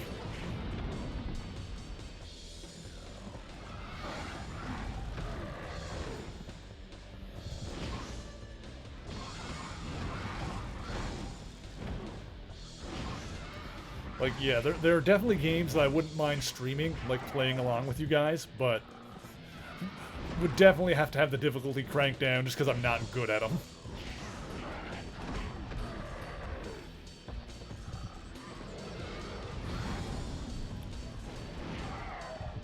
It's like something like Bloodborne that's freaking action adventure RPG with like dodge rolls and like good lockout mechanics and that kind of thing. Like that game we played on the channel, and obviously there was only one difficulty setting, but we played that game, we beat all the bosses, we beat all the DLC bosses, which were brutally difficult, but we managed to do it, you know, similar to Kingdom Hearts 3. We played that on, not on critical, but we played it on proud mode. We beat all the DLC bosses. Like that kind of game I can play, but like a horror survival with tank controls, I'm like, nah, dog, like, nah, knock the difficulty down on that one. It's like I mentioned this before, if we ever do the Metal Gear games, which I would need to get like a PS3 with a working disc drive, because the best way to play those is on like the Legacy Collection, I think it's called. But yeah, like if we were ever to do the Metal Gear games, yeah, easy difficulty, like we're not... Stealth games like that? Nah, dog. Nah, not messing around with that. Did Ultimate Alliance 3 multiplayer on stream? Yeah, that was a while ago, but yes. That was kind of fun. I enjoyed Ultimate Alliance 3 for what it was. The DLC was not great for that game. That game was fun. DLC, not really worth it. Unless like you really want the extra characters, which were some cool ones in there. But the game modes that the DLC added, not all that great, honestly. A little sad.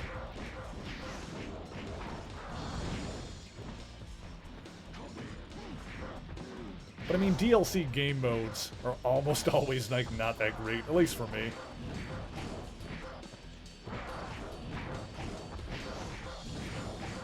It's not very often I'm impressed by game DLC. Like Kingdom Hearts 3 was pretty good because that added a lot of stuff that I wanted to be in the main game, so I enjoyed the Kingdom Hearts 3 DLC. Partly because it was, you know, still the same gameplay style. Like, it wasn't, like, radically altered game modes or anything like that. If you had DLC, you would have bought...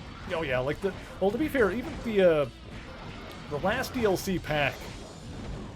Hang on. This is a little loud in my ears. The last DLC pack that added the Fantastic Four... You can't buy them a la carte. You can only buy, like, the whole set or not. But the last bit of DLC was the best one. Like, it added the Fantastic Four as characters. And also the game mode that was added in that was just an epilogue to the story. Like, that's what I wanted the rest of the DLC to be.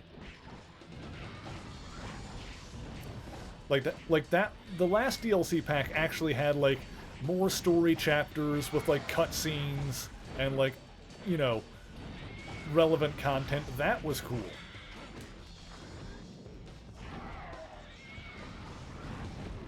But the rest of the DLC modes were kind of lame. The Danger Room was the annoying one. The first one was okay, but like the Danger Room one with the second set was really bad. The Danger Room was just annoying and irritating. I didn't like it at all.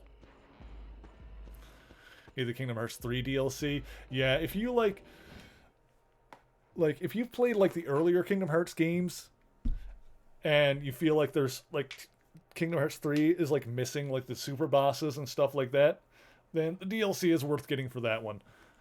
Like I enjoyed the Kingdom Hearts 3 DLC as someone that had played all the Kingdom Hearts games to that point and like wanted a bit more out of 3. The DLC really added a lot more for me. Yeah, the DLC for Ultimate Alliance 3, the first round was like the Midnight Suns. So that was the one that had Morbius, Blade, Moon Knight? I can't remember if he was already in there or not. Then the second wave added more X-Men, and then the third wave added Fantastic Four.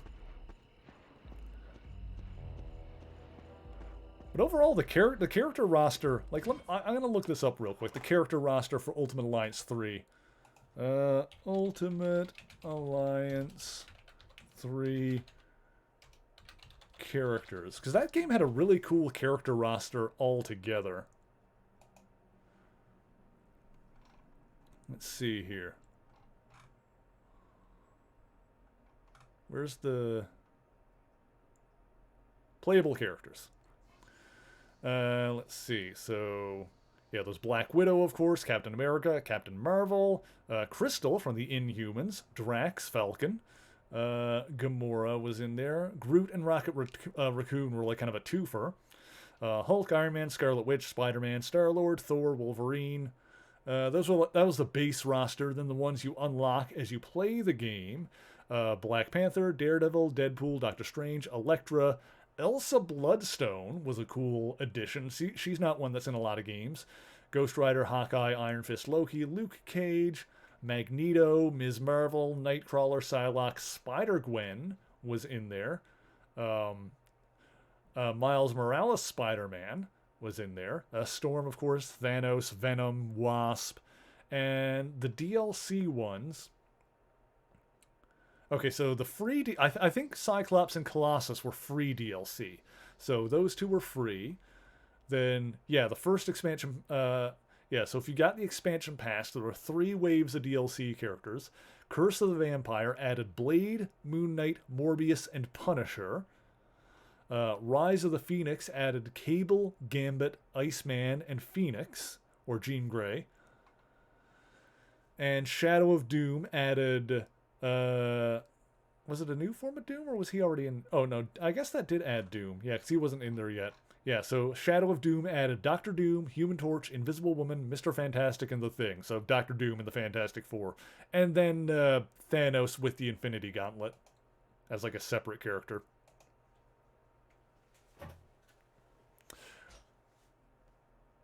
In the Ultimate Alliance 3, Guardians? Yeah, Guardians of the Galaxy were the ones you actually start with. You actually start the game playing as the Guardians of the Galaxy, which was interesting. Yeah, the game starts playing as the Guardians of the Galaxy, and then you get to Earth, and then it unlocks the rest of the base roster. And then as you go through the game, like, you unlock more characters as you go, of course, which is, you know, typically how that kind of thing works. Let's see here.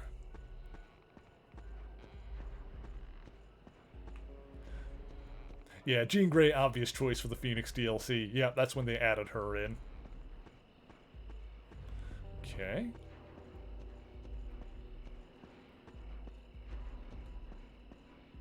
Uh-huh. I have a bias to the FF. Oh, man, I love the Fantastic Four. They are my favorite superhero team. Where am I going here?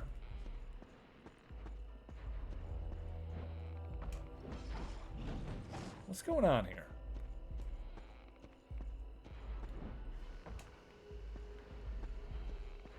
Oh, through here? Or is this where I came from? No, yeah, that's where I came from. Is there another big door? Maybe we go in the saloon? Ah, there we go. Got it. Yeah, I love the Fantastic Four. There's never really been a great adaptation. Like cartoons, movies, other comics. Some of them are okay. But nothing really matches up to like the main like Marvel 616 Fantastic Four book. No adaptation ever seems to go far enough with the silly, over-the-top, imaginative stuff that the FF comic does.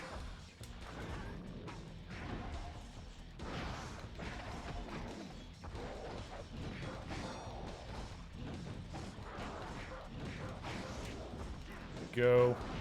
Get shotgunned.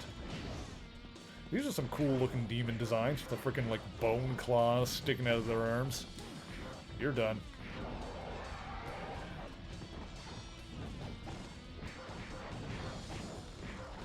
Because of the old FF movies. Oh yeah, like, and I'm not ragging on the movies, to be fair. I think the Fantastic Four movies are fun. I don't think those original two are like bad or anything. So I'm not crapping on the movies. I just want to be... it just feels like no Fantastic Four adaptation ever goes quite far enough. And then, like, the reboot movie that seemed like it was going a little bit more grimdark. I don't know. I didn't watch that one. That one just seemed like it was a bad time. But I am excited to see what happens with the FF in the MCU. Go for a Guardians dynamic. Yeah, they... well, maybe a little bit of that. Well, I feel like with the Guardians, maybe a little bit less humorous. Maybe less on, like, the raw humor, but still lighthearted. Because the FF needs to be reasonably lighthearted. It can't go... You know, you don't go full grimdark with Fantastic Four, which, you know, the MCU has been pretty good at, you know, keeping things lighthearted overall, and not everyone loves that, necessarily, you know. But overall, the vibe, I feel like, fits with, you know, the level of sincerity that you should... This is cool looking. This looks like something out of Silent Hill. I feel like the level of sincerity that the MCU tends to approach things with is fitting for the Fantastic Four, in which you can get into these dire cosmic situations, but you still need to approach it with a little bit of a lighthearted attitude, if that makes sense. Hang on, I got these guys with the shields.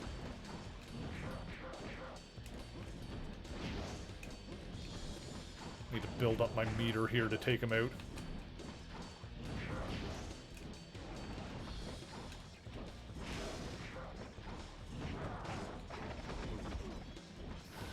But yeah, in terms of it like being similar to the Guardians of the Galaxy thing, yeah, maybe a little less hardcore on the humor, but still, you know, mostly lighthearted, and the overall aesthetic of it. I tell you, you know, where the aesthetic could work is Thor Ragnarok.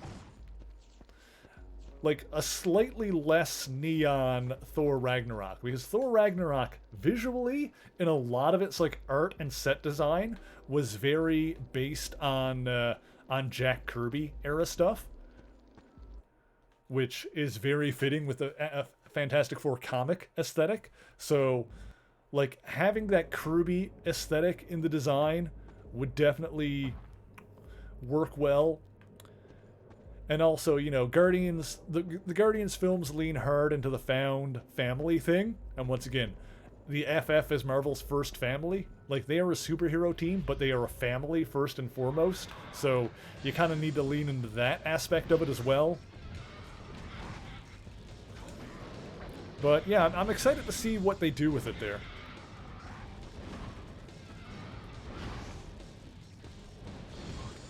just gonna blast this guy with the shotgun. There we go. Until he dies. Ow. Oh, okay, I'm at him. Oh, got him. Come on, get him. Hell yeah. Had to use pretty much all my shells, but I took them out. Let's get those regen. Yeah, less Neon Kirby aesthetic, yeah.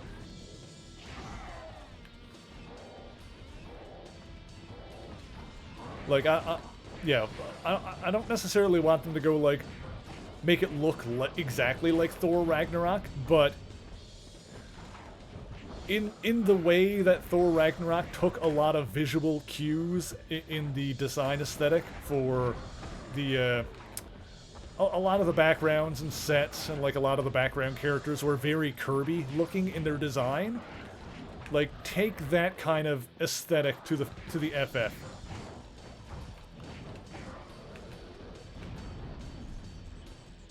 Like, oh, let me put it this way. Like, whereas Thor Ragnarok took Kirby's aesthetic and applied it to the sets and, like, the background characters and stuff, Kirby's aesthetic for, like, fantasy armor and settings and stuff like that, like Kirby's fantasy aesthetic, the FF should take Kirby's, like, technological aesthetic. Polybius, thank you for the subscription. I appreciate that. I hope you enjoy the emotes. Yeah, the FF should take Kirby's approach to technology. Like, whereas Thor Ragnarok was Kirby's approach to magic, the FF should take Kirby's approach to technology and kind of utilize that in similar ways, I think. Because in that way you could harken back to Thor Ragnarok subtly visually in some ways, while still giving Fantastic Four very much its own feel. Because if ever there was a movie that giving it a Jack Kirby aesthetic would be appropriate, it would be the Fantastic Four. Like, the FF were... For those who don't know, the Fantastic Four basically started the Marvel Universe as we know it in 1961. It was the book that Stan Lee and Jack Kirby did together starting in the early 60s that launched Marvel back into the superhero genre, which they had been mostly out of for a while. And the success of the Fantastic Four is what led to them doing other superhero books. And, you know, they brought back, you know, Golden Age characters like Namor in the pages of the Fantastic Four. And the success of the Fantastic Four led to more superheroes being created, like Iron Man, Ant-Man and the Wasp, and Marvel's version of Thor, which led to the Avengers, which led to them bringing Captain America back from the 40s and that kind of stuff. You know, Spider-Man was created and whatnot, the Hulk. Yeah, it all kind of ties back to the Fantastic Four.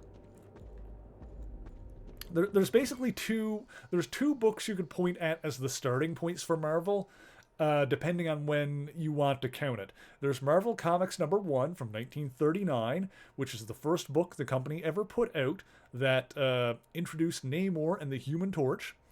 That book started the company as timely publications. No more redeem a page. Yeah, I don't really have a good way to do it right now. I thought about bringing that back. But it doesn't really work with, like, the Marvel Unlimited app with the update doesn't have the random page anymore. I'll need to, like, sort out a way to bring that back properly. I think I still have it in the thing, but I'll make a note that you noticed that was gone. So maybe I'll have to bring that back for next week.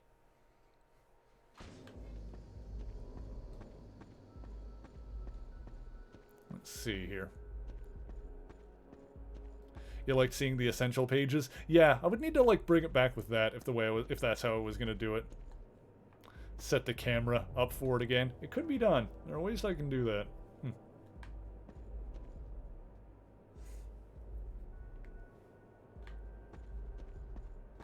Anyway, ammunition. Oh, he like lights the thing with his head fire. That's hilarious. But yeah, then of course like the start of the Marvel Universe as we know it was Fantastic Four #1. Let's see. Do I have enough points to upgrade my thing again? No, not quite yet. I need 2,500 for the next shotgun upgrade. Let's see. So before we continue, we're going to take a moment here to grab some more water. We're going to take another quick break, and we will be back in just a moment. So be sure to stand up, stretch your legs, make sure you're well hydrated, and we will be right back. Greetings, true believers, and welcome to another awesome episode of History of the Marvel Universe. This week's tale begins on a distant planet somewhere in the galaxy where a young girl named Marguerite lived with her pet monster, bees. The girl took very good care of her monster and the two loved each other very much. But the planet was also home to a brutal monster fighting arena where battles were watched and wagers were made. Marguerite's father Fabian had accrued a large amount of gambling debt from betting on such fights, and began to grow desperate. However, he swore that he would protect his daughter no matter the cost. And so Fabian insisted on entering bees in the arena, despite how much Marguerite insisted that she was a gentle creature. The girl had to watch as her beloved monster was brutally killed before a cheering crowd. Furthermore, Fabian knew that bees would lose and was sure to bet against her. And this experience is what put Marguerite on the path to who she would eventually become. As of right now, the details of her exploits over the following 20 years are largely undocumented, but she grew into a large and exceptionally powerful woman, ensuring that she toughened up as her father had demanded. She set up her base of operations on the planet Seknarf 9, declaring herself that world's regent, although it's not confirmed whether or not this is the same planet she originally came from.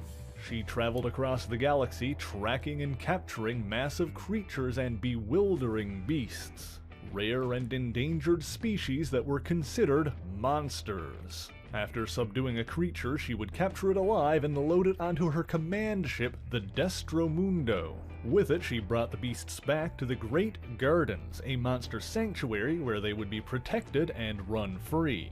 Henceforth, she became known as Lady Hellbender, the monster queen of Seknarf 9.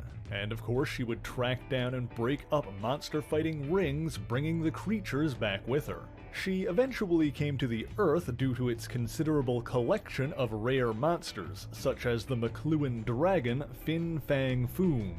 She dispatched a pair of underlings, Gasher and Nasher, to scout the planet, but they were attacked by Earthling heroes She-Hulk and Spider-Man. When Amadeus Cho, the self-proclaimed totally awesome Hulk, arrived on the scene, Lady Hellbender entered the fray herself, proving her considerable strength. However, during the ensuing battle, Okay, I appear to be back. Everyone have a good break? Did you get up and stretch? Okay, let's see where we're going here. Back to game. We're going this way. Oh, that was the end of the level there. Perfect. Ooh, give me 2,500 points. Ah, 4K. Nice. That'll give me enough to upgrade the shotgun all the way. Now let's save here. Do you have an essential FF book? I have 5 volumes of Essential Fantastic Four. So I have up to issue number 110, which I think is Jack Kirby's entire run on the book. Oh, this is like folded in the corner. Dang it.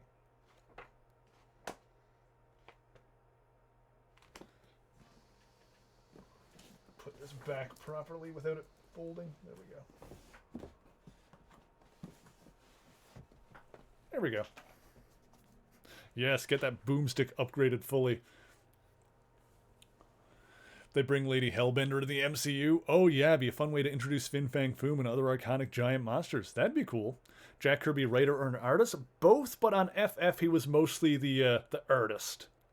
Although they would often do it with the the Marvel method back in the 60s, which is so for a lot of because Stan was writing a lot of the books back in the 60s, the way it worked a lot of the times was they would use something called the Marvel method, which was instead of Stan giving an artist a complete script of like, here's the script, draw this, he would give them an outline, and then the artist would draw like would draw the comic based on the outline, and basically like they're not writing the full script, but they're like taking a bigger part in crafting the story because they're able to do things more how they want.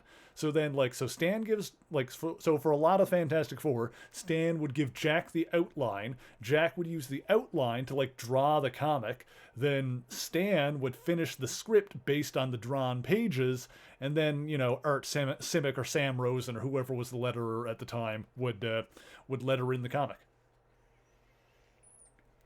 would letter in the finished script that Jack did, which is a very collaborative process.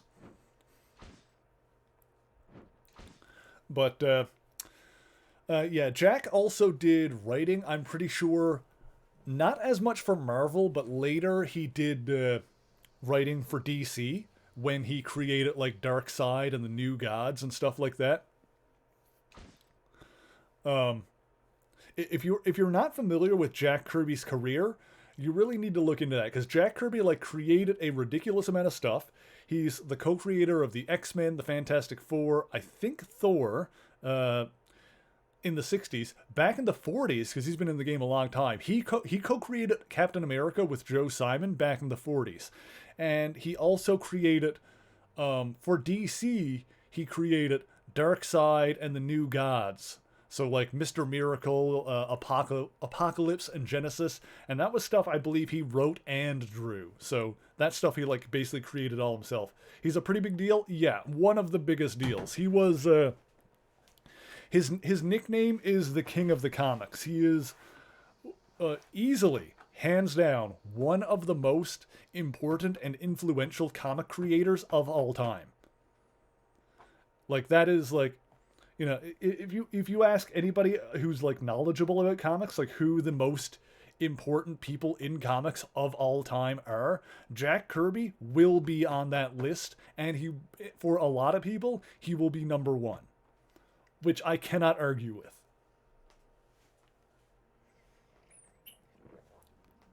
Like, he deserves a lot more credit. Both him and Steve Ditko. Steve Ditko is less prolific overall, but in terms of, like, shaping what Marvel became in the 60s, Steve Ditko deserves a lot of credit. Steve Ditko also created, along with Stan Lee, Spider-Man and Doctor Strange. And he also did a lot of early Hulk stuff, was Ditko. But that was after... Now, I can't remember if Hulk was... That's Iron Fist. If Hulk was Kirby, or if it was like Don Heck. Hulk was Jack Kirby, yeah. Hulk was created by Jack Kirby. Thor was, I'm pretty sure Kirby. Kirby definitely did a lot of Thor. Yeah, Kirby was the original one on Thor. And Iron Man, I'm pretty sure, is the one that was Don Heck. I'm pretty sure Iron Man was drawn by Don Heck originally. Yeah.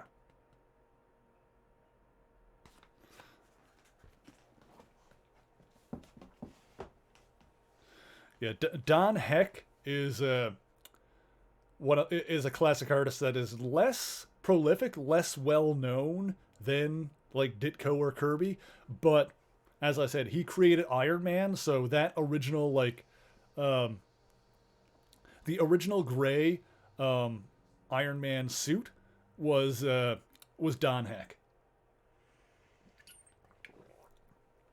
Also, Jack Kirby had a bit of a hand in Spider-Man, because even though Spider-Man was created by Stan Lee and a lot of Steve Ditko, like Steve Ditko was huge in because once again, with the Marvel method, Ditko basically created a lot of the Spider-Man stuff, but Jack Kirby while he didn't draw the issue, where is it? The classic cover that everybody knows of Amazing Fantasy number 15. This cover was Jack Kirby. Jack Kirby did the cover to Spider-Man's first appearance in Amazing Fantasy 15. So that, like, extremely memorable and iconic piece of art, that was him. I think I have... I've got a huge-ass book that I got, like, for Christmas one year. That just has, like, a crap ton of, like, of covers and stuff. This is a rad... Okay, I gotta show you this book. This is something I got for a Christmas present one year. It has this, like, massive sleeve. This 75 years of cover art. Hang on.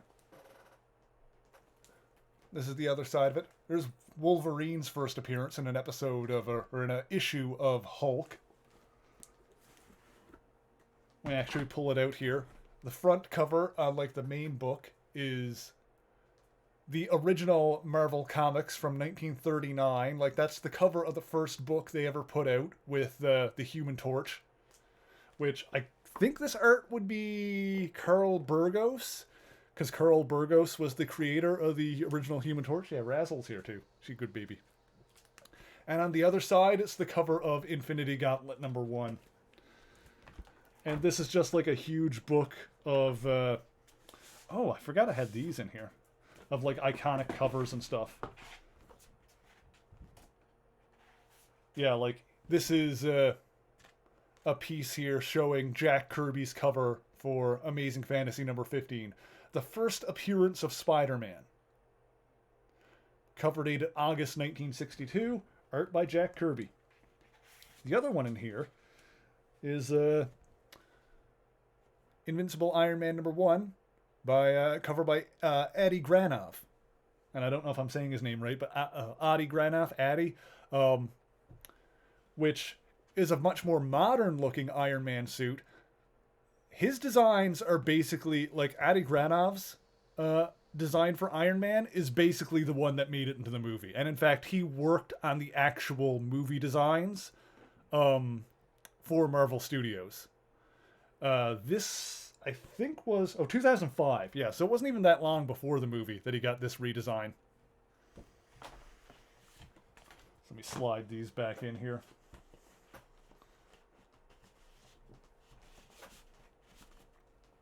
But yeah, this is basically a book full of, like, iconic covers and, like, information on them. So yeah, there's the original Marvel Comics cover, 1939. Of course, Captain America number 1 with him socking old Adolf on the jaw. That's an iconic work of art, and that is Jack Kirby done in 1941, of course. I'll just read the blurb in here. Writer Joe Simon and artist Jack Kirby were the greatest team to come out of the Golden Age. They created Captain America for Timely, which is what Marvel was called in the 40s, in 1941. The patriotic superhero reflecting their own hatred for Hitler before the U.S. entered World War II. The cover to the first issue signaled a clear mission statement. This was a book about heroes opposing the rise of fascism. Yeah, that was a big deal. Because, of course, the thing to remember about, like, Jack Kirby and a lot of the writers and artists of that era is that they were of Jewish descent. So, you know, of course, there was a lot of them working out their frustrations over what was happening overseas in their work, of course, you know, in their art. All right, I'm going to put this back. We can get back to the game here. But yeah, super cool book. Super cool.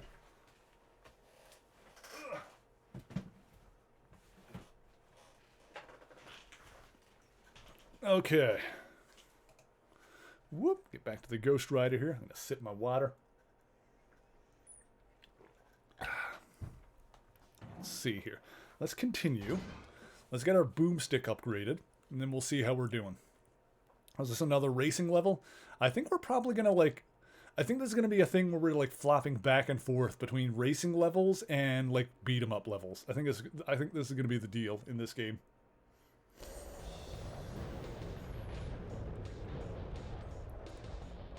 Okay, well, before we get going, let's go into our upgrade thing. Let's throw the rest of our points in there. That's the shotgun done all the way. And then, what else do we have here? The hell shot is 3,000. Yeah, I think we're gonna upgrade. If we're gonna be doing like fights on the bike, then yeah, we'll throw points into hell shot until that gets charged up all the way. Yeah, published before U.S. entered the war. Yep, exactly right. Yeah, the Captain America Comics #1 was published before Pearl Harbor, before the United States had actually entered World War II. It was originally about Captain America fighting spies and saboteurs on the home front in the United States. And it came out, you know, in a time when not necessarily everybody in America was against the Nazis. So Kirby and Simon actually got some flack and some threats over their art, over their speaking out against what was happening overseas. And the mayor of New York at the time, because obviously Marvel is based in New York, surprising no one, promised that that he would keep them safe. And I think they actually had like police presence outside the building at one point, because I would need to like double check some of these facts. They actually had like police presence outside the building because the threats that that Kirby and Simon got from Nazi sympathizers living in the U.S. Crazy times. Imagine people being sympathetic towards Nazis in the United States. Madness, I say. Absolute, utter madness. Anyway, let's do this Hellfire bike thing. Whee! Alright, so... yeah, let's get our... now that we got our shotgun... whoop!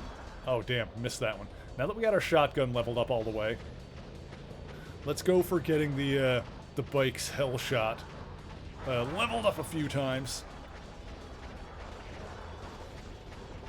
I think that would be good. Oh jeez, oh jeez, oh jeez. Okay, we're fine.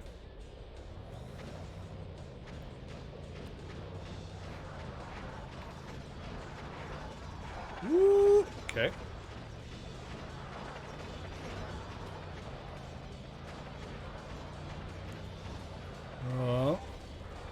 Let's ease up on the gas from time to time here. We're not in a race. Oh god, there was a jump. I missed the jump. I didn't realize there was a jump there. Okay. Oh boy. Oh boy. Okay, we're good. Everything's fine.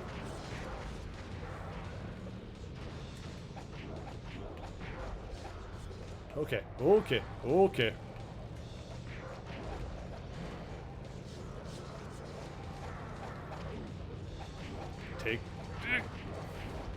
Get out of here.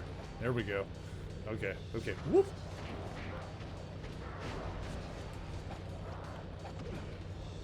I think we're really going to be cooking once we get that fireball thing upgraded a couple of times.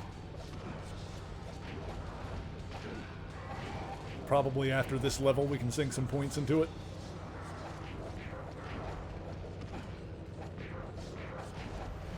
I wonder if there's New Game Plus in this game. Since you got the upgrade thing going on. It'd be good if there was New Game Plus. Even better if there was like a chapter select of some kind. Oh god, oh, I need to go under there. I missed it. Oh, the damn souls are the people that threatened Kirby and Simon, I know, right?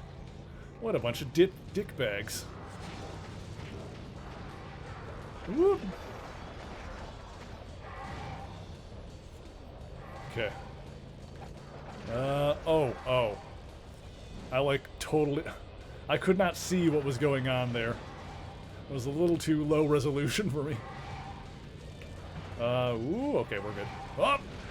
Okay, we're fine. Oh, jeez.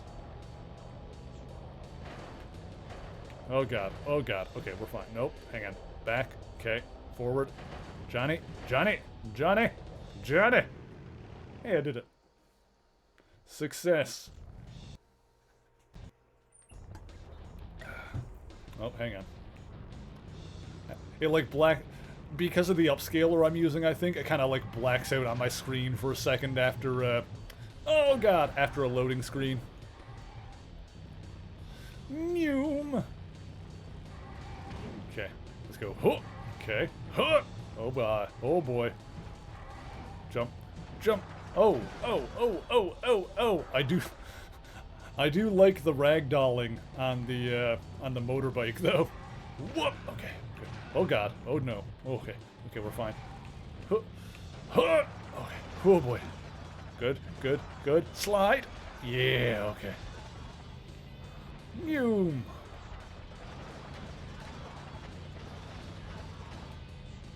Okay.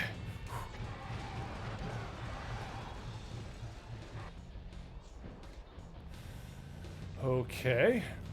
Also, something in the game, like, just vaguely sounded like something knocking on something. It sounded weird to me. Yeah, there it is again. Oh, God.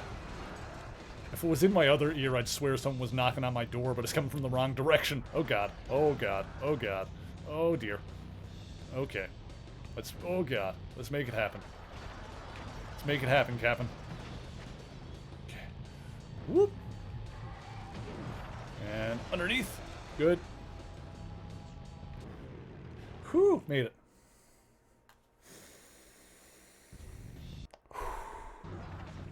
Okay, come on. Alright, there we go. The blacking out after a loading screen is not really a big deal until we're on, like, the motorcycle level. But even then, I'm not that worried about it.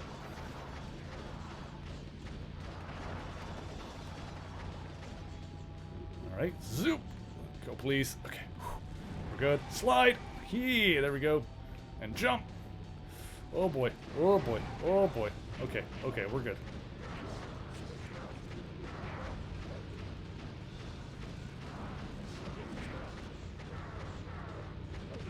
Ah. I should be chaining you guys, that's right. Forgot about it. I was just mashing on the hell shot instead of using the chain.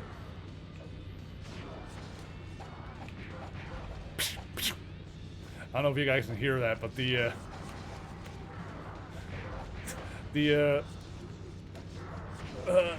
sound of the chain hitting these demons on the bikes sounds hilariously like a stock sound effect. Just whoop. Okay.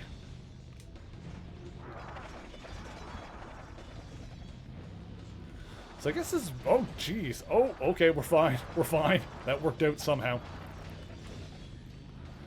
So that's basically what this game is. It looks like it's just alternating between the motorcycle levels and the beat 'em up levels, which is not a bad call. Because the motorcycle levels don't control terribly.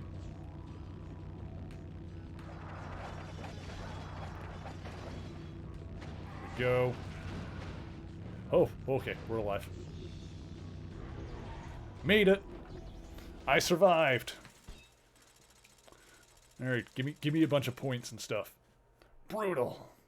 4K. Save game now. Yes, please. Do game save now, please. Yes. Pow! Smack! Boop. Has the game been fun? It's not half bad. It's not half bad. We cranked it down to the easy difficulty, and I think it's been going okay. Let's see. I don't know how frustrating it would be on the higher difficulty, but I feel like the fact that you keep your upgrades after you die is a little bit of a mitigating factor. But they also only upgrade so far. Like, we've already got our health maxed out, so... let's continue. Looks like we're going to have a boss fight here soon. The Mind's Dark Heart. We're going to fight Black Heart soon. Mephisto's son, Blackheart.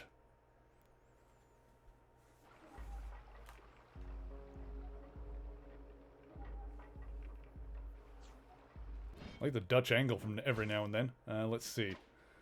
Yeah, I'm going to throw some points into the bike hell shot for when we get back to that. There you go. Okay.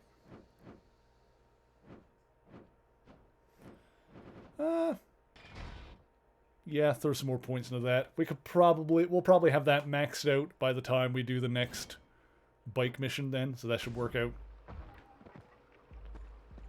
Okay, camera angle. If you're not going to let me adjust you should at least point to where we're going. Lap.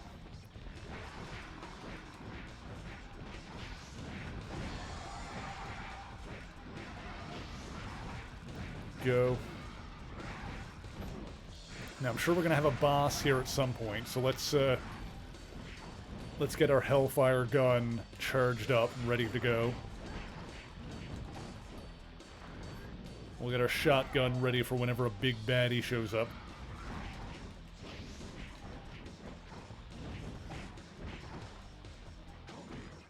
I know there's going to be one somewhere. Then once we get all of our passives upgraded all the way, then we can worry about doing the combos and stuff. Because I'm not going to do specific like, I'm generally not worried about specific combos. I'm just going to mash on the buttons depending on what I feel like. That's the thing about a lot of games in this era. Like, the key to combat is kind of like specific dialect combos. Like,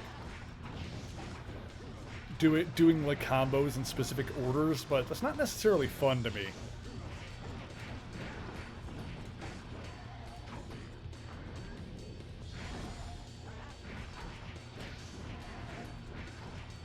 But we'll get around to upgrading those, like I said, once we get our passives all done.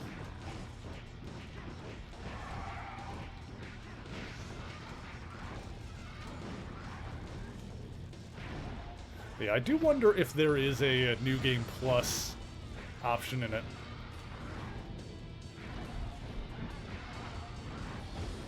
Where we could take our upgrades and stuff into, like, say, another difficulty level, or just another run.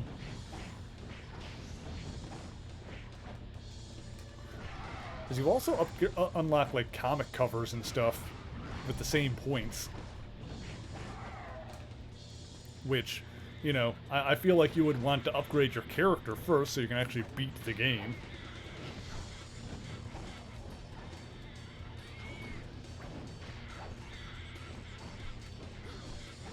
Go, and hot.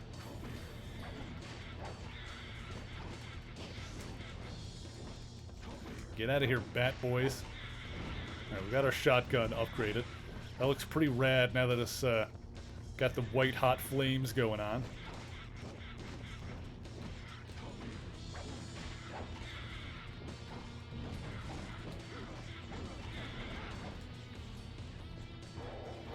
Okay, good. Oh, more of these bone boys with their big old claws.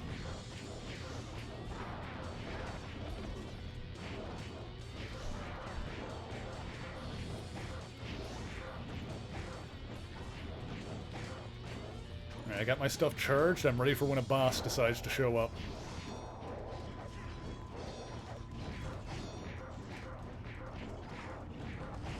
Go. Get out of here, nerds. Boom. You're done, too.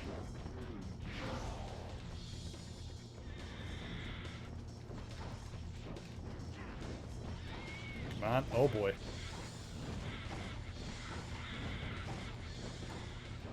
Come here. Gotcha.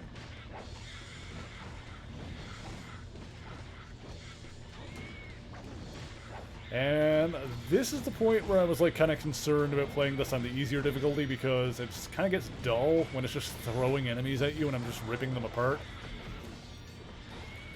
But I guess it's also, you know, it would also be dull just to play levels over and over again while failing trying to level up, so either way.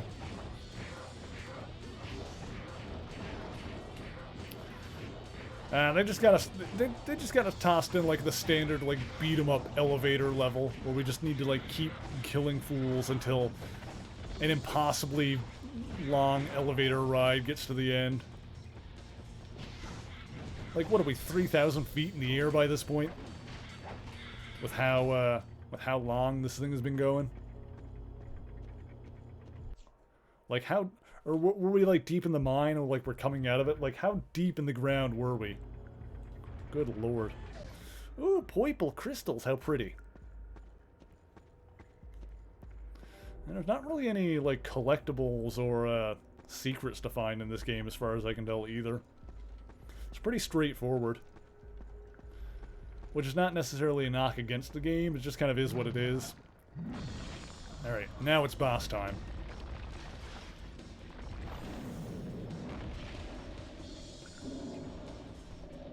Oh, big rocky boy. Alright, let's try this. The innocents will be avenged. Do my big AoE attack. Tear them down. That did some damage. Oh god. Hang on.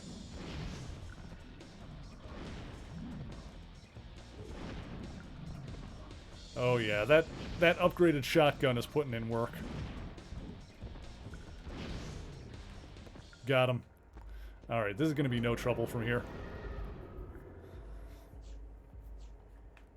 What is this?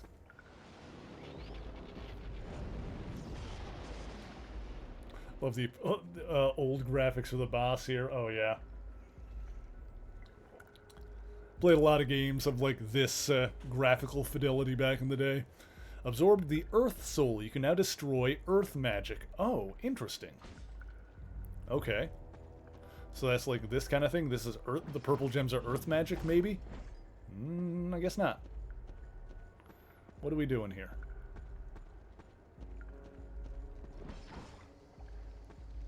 What is Earth magic? We going back this way? What's the deal here? This doesn't seem right.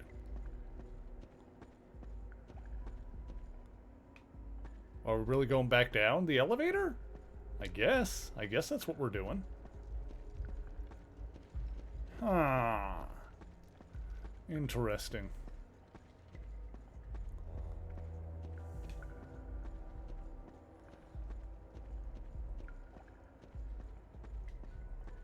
Okay.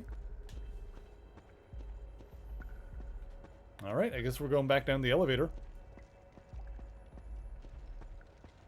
Came up here and killed that guy, and then we're done. Also, we're not even at the surface, so we're somewhere underground. And we were so far underground that we took an elevator up like 1 billion miles. And we're still in a cave somewhere. And of course these guys are back.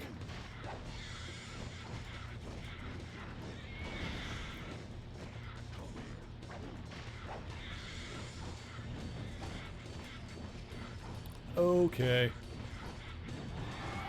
Starting to feel like the motorcycle racing levels are a little bit more interesting than some of these. They're at least more interesting than the goddamn elevator stage.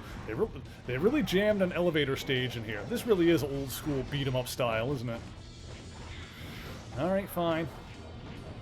Survive the elevator, I guess.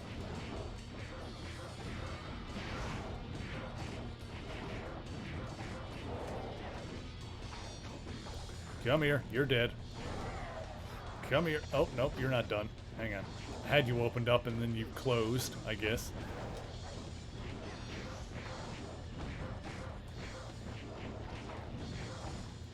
Get these boys out of my life. Get them out of my face. Be gone, vile creatures. Ow.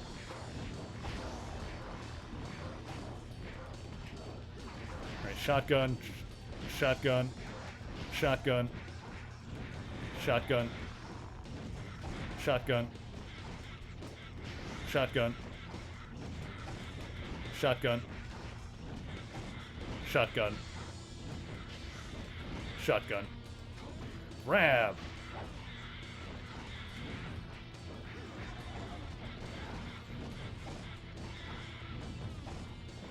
So when are we gonna do the whole destroying earth magic thing that we can apparently do now?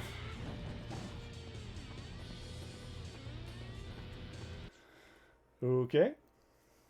We're getting somewhere.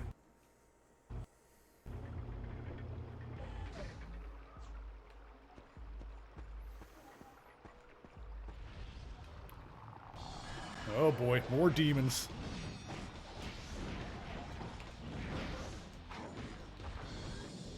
Blammo!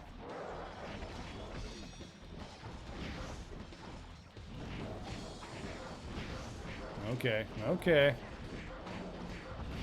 Alright, lads. Oh, there's a big boy. Oh, it's a big boy. Now's a good time for this.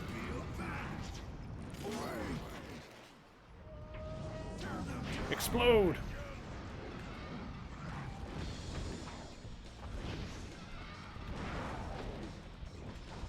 Get out of here. You're done.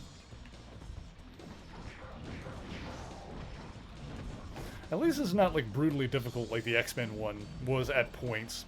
Ended up not being so bad, but in this, like, well, at least in this one you do have the opportunity to, like, you know, level up if you're having trouble. As opposed to the X-Men game, which really put a limit on your ability to do that.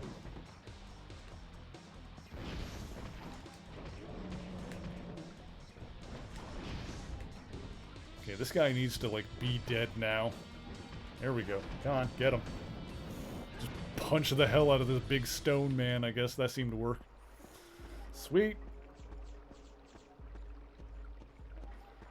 Alright, it seems like we're just going backwards through the same level. I guess we're going out? Yeah, we're done. That was, interesting. We had to, like, come this way, go up the elevator, kill the boss, and then, you know, most levels, in most games, a level tends to end after you beat the boss. Also nice, look at that score. In this game, like, we walk through the path, kill the boss, and then we need to, like, walk back out again. Need to make our way back out of the level. Save the game. Yes, please. Do that. We're going to overwrite. Okay. Do it up.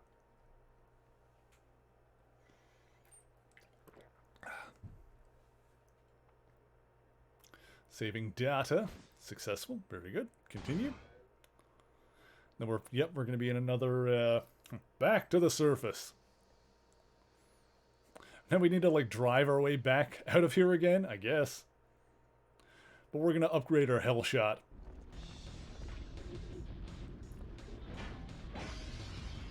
Oh, okay.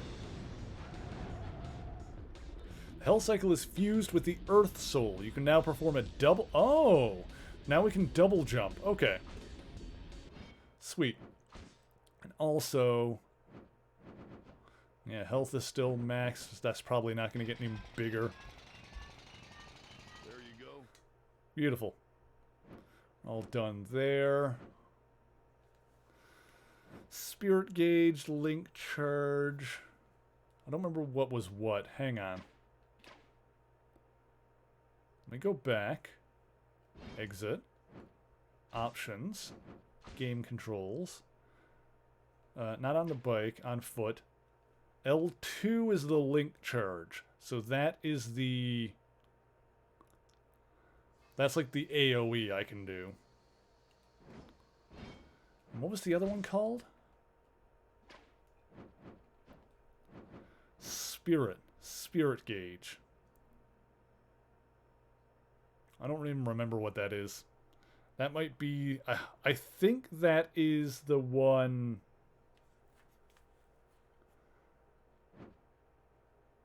Yeah, it's not the link chart. That's... Alright, well, I'm going to upgrade this anyway. I think the spirit one is like the combo one, basically. I think that's the combo thing.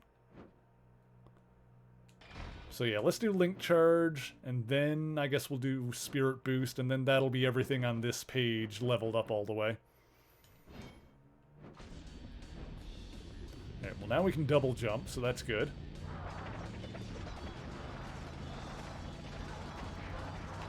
Oh, the hell shot shoots 3 now. Okay.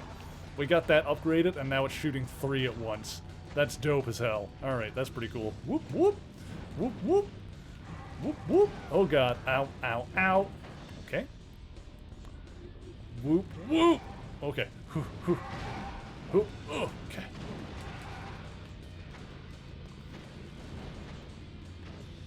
Alright. So far, so good. Up and over. Oh, I should have slid. Should have slid. Here we go. Try it again.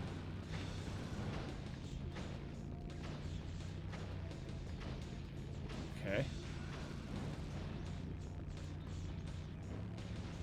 Whee! And, oh god, underneath. There we go. Good. Whew. Okay.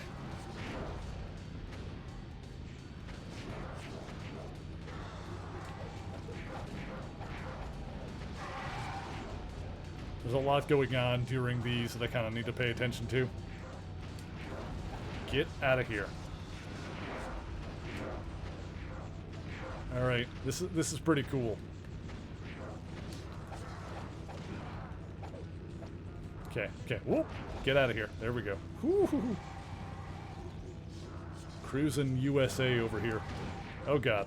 Get off my butt. And huh. Oh boy. Huh. Okay.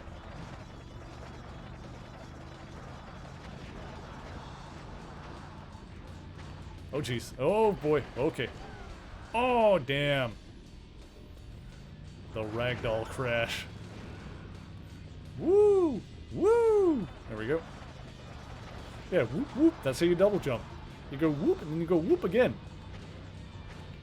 So that's how physics works. Oh gee, I don't even know what happened there. I think I hit a stalactite. Which is different from a stalagmite. The stalactites are the ones on the ceiling. The stalagmites are the ones on the floor.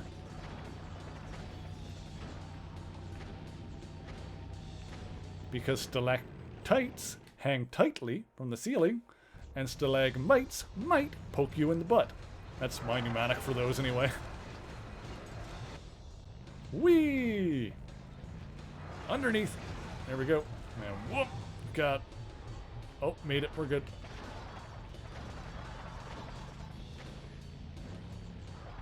Oh god! Oh, I hit that time. I just hit the frickin' wooden brace in the mine there.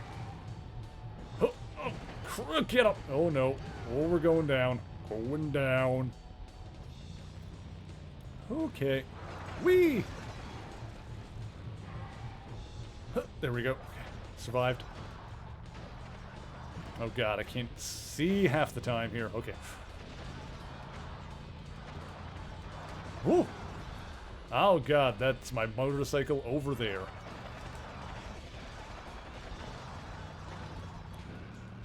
Oh god. Huh! Ah! Ooh!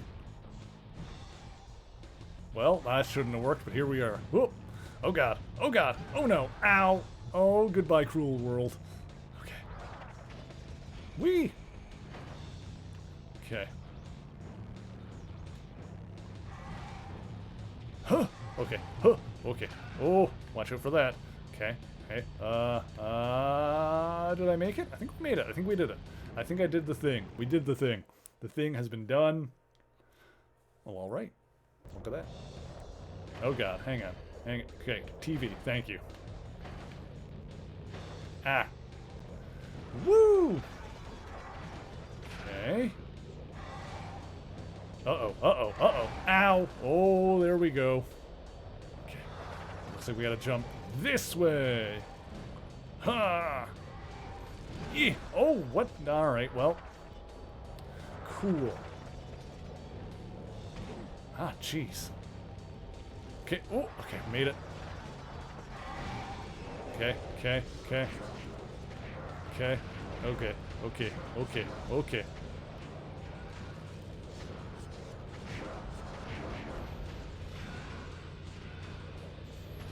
I think we're good.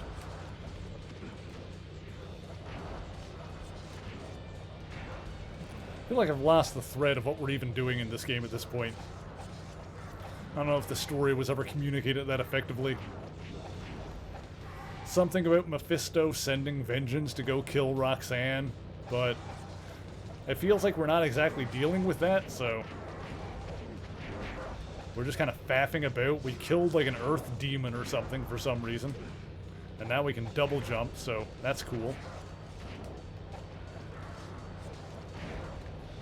Are we gonna go after Wind and Fire next? And then remember the 21st night of September? Oh. Okay. Okay, we're fine.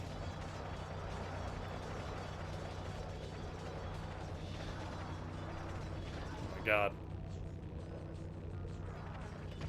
Oh! We're backwards. Nope. Turn around. There we go. Managed to, like, flip my bike around the wrong direction for a second there. Oh, here we go. We're done. Made it. Survived. Sick.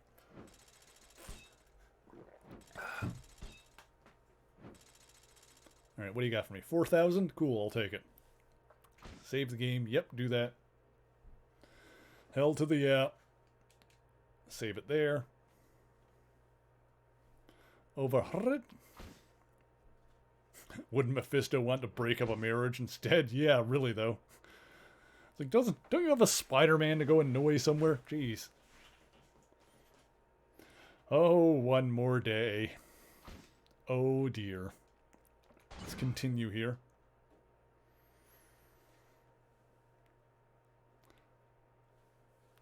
Desert rain. Something, something, something. Feel the pain. Desert rain.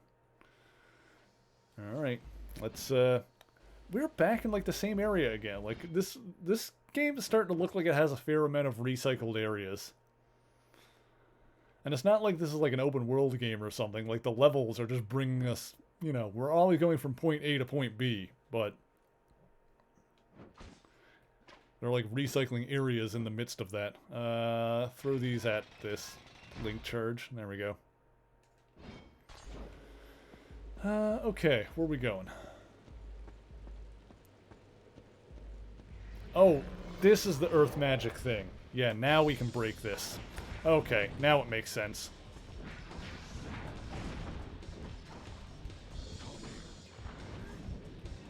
Go.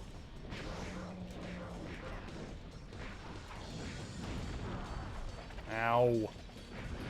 Get out of my face.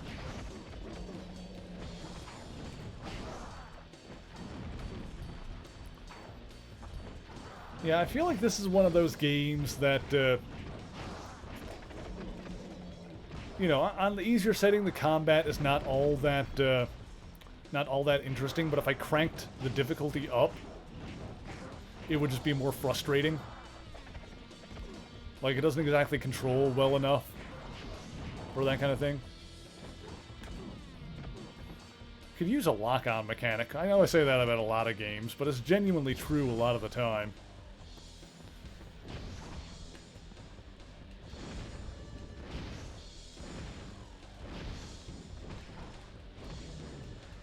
I think it's partly because I grew up, you know, I learned 3D game combat from, like, Ocarina of Time, which a lot of the combat in that game is based entirely around having a lock-on mechanic. But then even stuff like, you know, stuff that's extremely lauded for its combat, like Bloodborne or Dark Souls, you know, they tend to have a lock-on mechanic of some kind. So, it always feels like it's, in like a third-person action game, it always feels like it's missing when a game doesn't have a lock-on mechanic of any kind. Especially when you get into, like, the boss fights, and you don't have control of the camera, is the other thing. Go.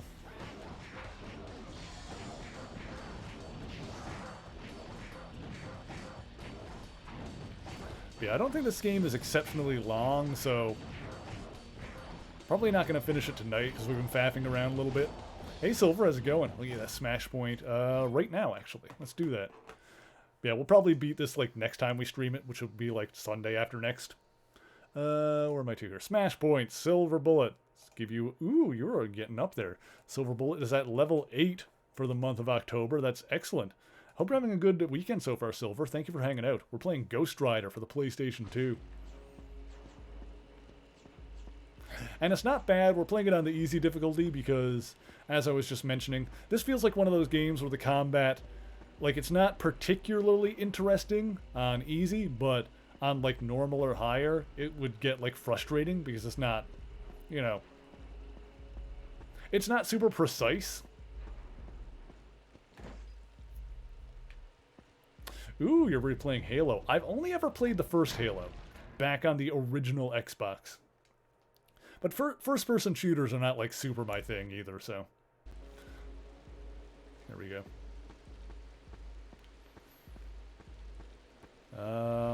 Yeah, we're really just, like, going back through... That's the other thing that's, like, about this game. Like, they're recycling this...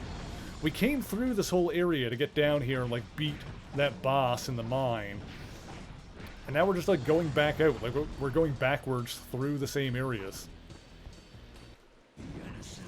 Let's kill that big guy. Let's see if this does it.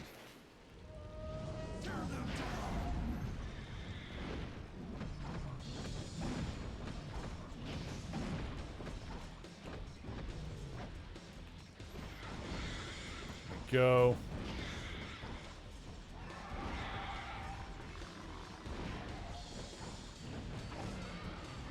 Yeah, so Halo is coming out, or the next Halo is coming out this year, is it? Because I knew it was coming, I didn't know when, because, once again, not an FPS guy, so I wasn't exactly paying attention to it. That's cool, I hope you're having an awesome time. Oh god.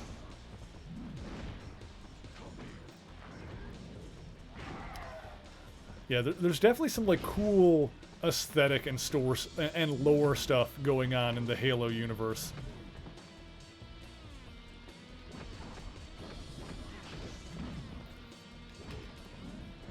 I do appreciate that it keeps, like, an ongoing storyline built up. I was just saying yesterday, but that's something that I love, that I've been loving about Metroid Dread, is that it's actually continuing the ongoing storyline of that franchise, which feels like it's not something that Nintendo normally does with their series. There we go. More of a PlayStation kid over Xbox? That's fair. I always had Nintendo. That was mine. But that's because I grew up with the NES, and then I got an N64 back in the 90s. Looking at you, Zelda. Yeah, Zelda is the one where there are story connections between games sometimes, but not necessarily, like, it's not an ongoing storyline going through the main series. It's just, you know, games are sometimes, or even often, prequels, sequels, or just otherwise related to other games in the series. You know, we've talked about this before, you know, how, like, Ocarina of Time is kind of a linchpin and a lot of that kind of thing, where, you know, Ocarina of Time is a prequel to A Link to the Past. And then Wind Waker is a sequel to Ocarina of Time, but Wind Waker and A Link to the Past have nothing to do with each other. It's that kind of thing.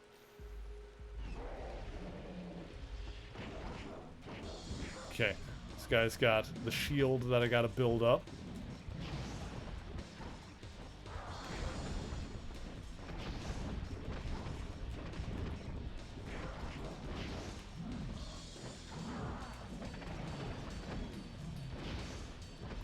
Go. Oh, I lost my brutal rating there. I might need to kill these guys first. Actually, let me just do this. Let me do my AoE to take care of, hopefully, both of these. And Zelda's got more alternate timelines than most RPGs. Yeah. Oh, jeez. Okay, they're just beating the shit out of me now.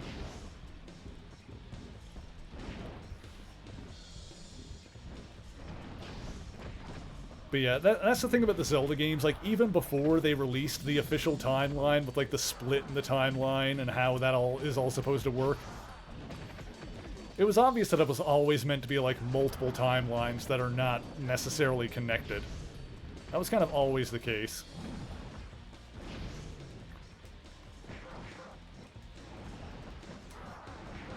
Right, now I need to build up my thing so I can take care of this guy's shield. There it goes, you're done. And you're dead. Gotcha. Oh, jeez, another one. Okay.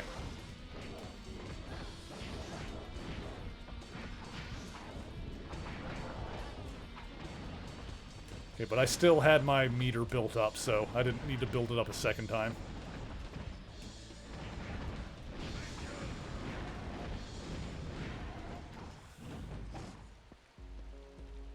Alright, sweet. Give me all of that stuff, please. Thank you. Vengeance! Let's see, where are we going? What is this, a train? Hey, we finished another level. Nice. I'll take it. Save the game. Yes, please. Do it. Do it. Alternate universes, not worth piecing them in one timeline for Zelda. Just enjoy each game on its own. Yes, there is also, like I said, there's an official timeline that was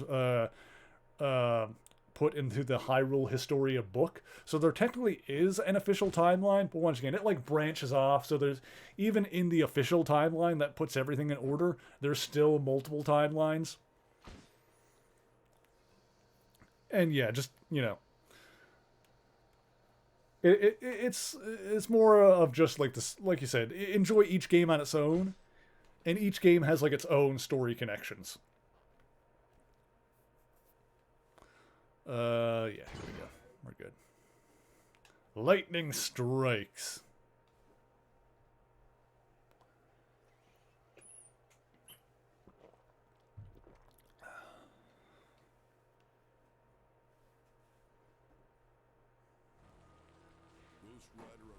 Station just in time. Time for him to do what he does best.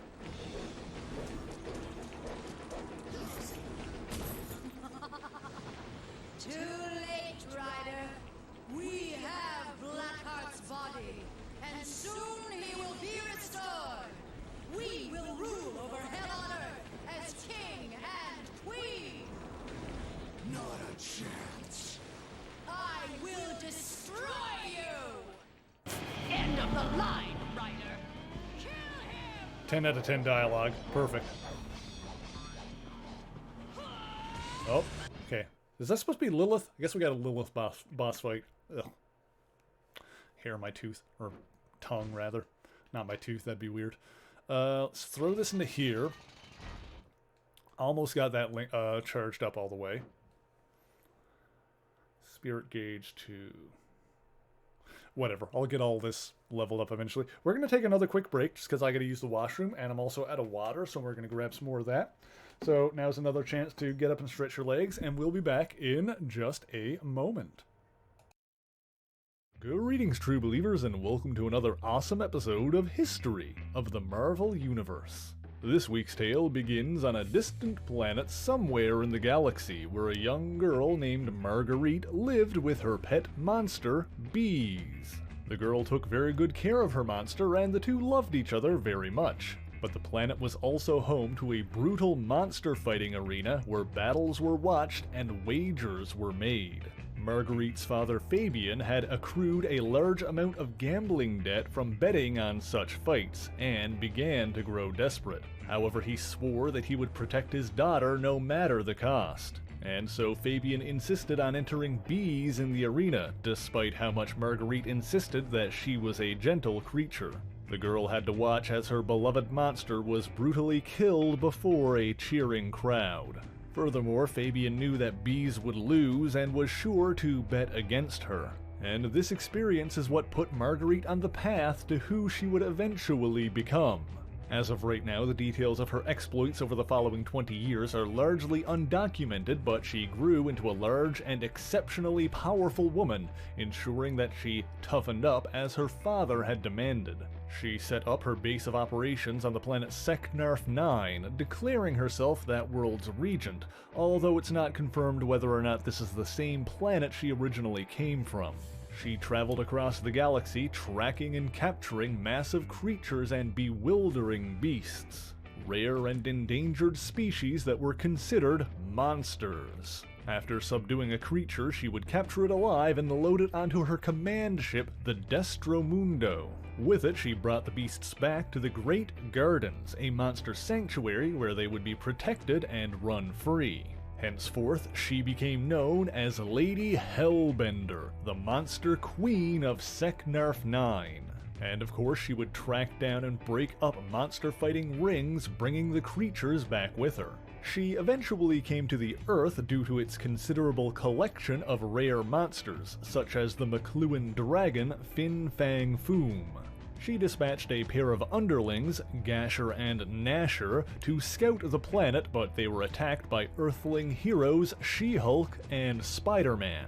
When Amadeus Cho, the self-proclaimed totally awesome Hulk, arrived on the scene, Lady Hellbender entered the fray herself, proving her considerable strength. However, during the ensuing battle, Cho nearly lost control when his sister Maddie was threatened.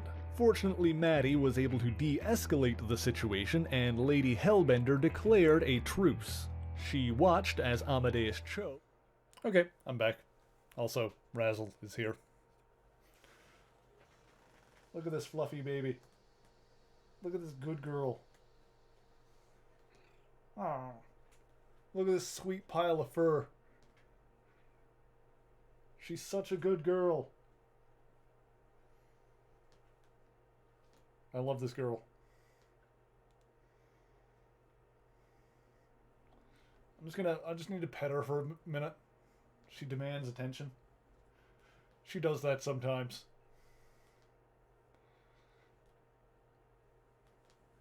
Oh, she's done. Sometimes she'll just sit and stare until she gets pets and attention.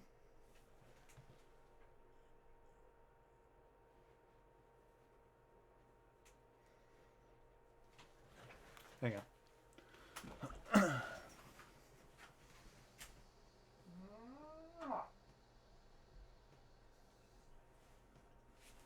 That fluffy baby. Ugh. She is like the sweetest, most well-behaved cat I have ever met.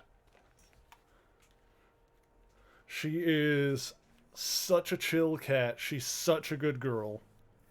She's so well-behaved. She's so sweet. She's so cuddly. She's so chill.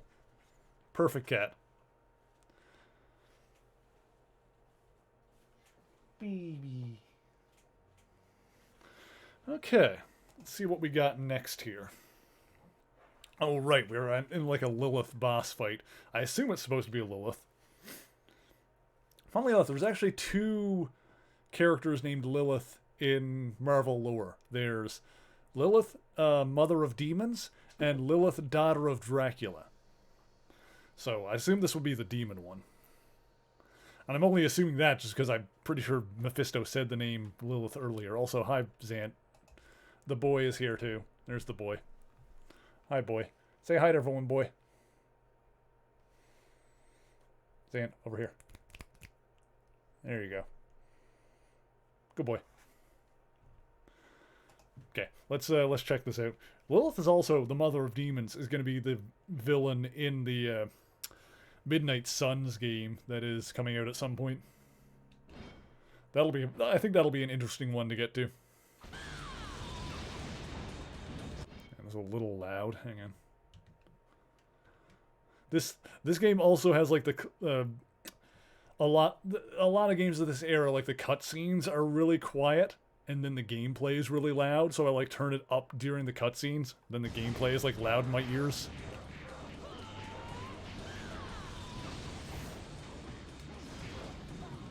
Let's see if we can figure out what we're supposed to do here.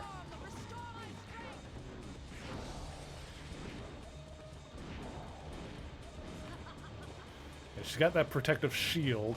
She lowered it for a minute there. I wonder if there's anything we can do to, like, make that go away, or if we just need to fight enemies until she's vulnerable for a minute. Alright, you know, let's do this. Let's do our big move. That worked.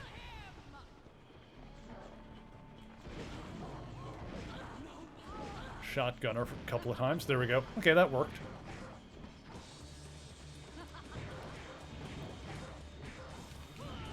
So let's try doing it that way. Let's, like, kill all of her dudes until she drops her shield, and then we can shotgun her in the face. Ow.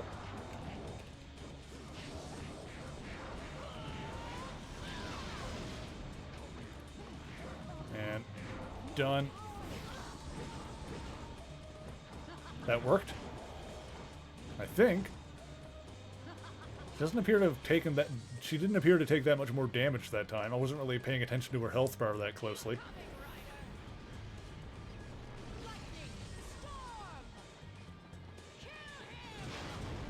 Hopefully they fix that issue in future games. Yeah. Oh, Jesus. What the hell? She just, like... Whoa. She just, like, one-shot me. Alright, restart level, I guess. So she has, like, a one-shot kill move somehow? Alright, now I guess we gotta knuckle down and figure out what we're doing here. Ow.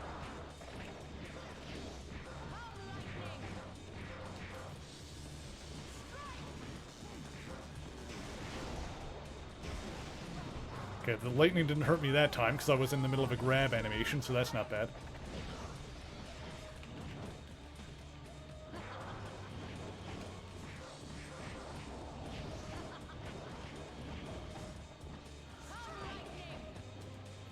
I don't like the way she says, "Come, lightning." Okay, so I can... That's pretty easy to avoid. That's telegraphed pretty good.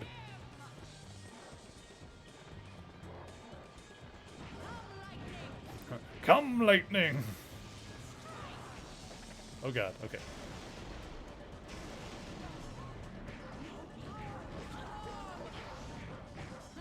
You gotta hit off on her there.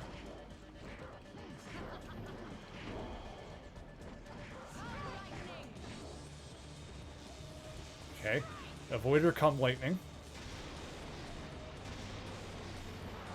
I think we're good.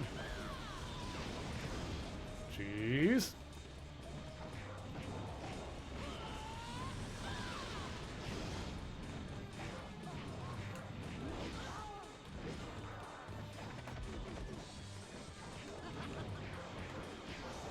I tried hitting her, but the rider decided to smack the henchman instead. Okay, we're still good.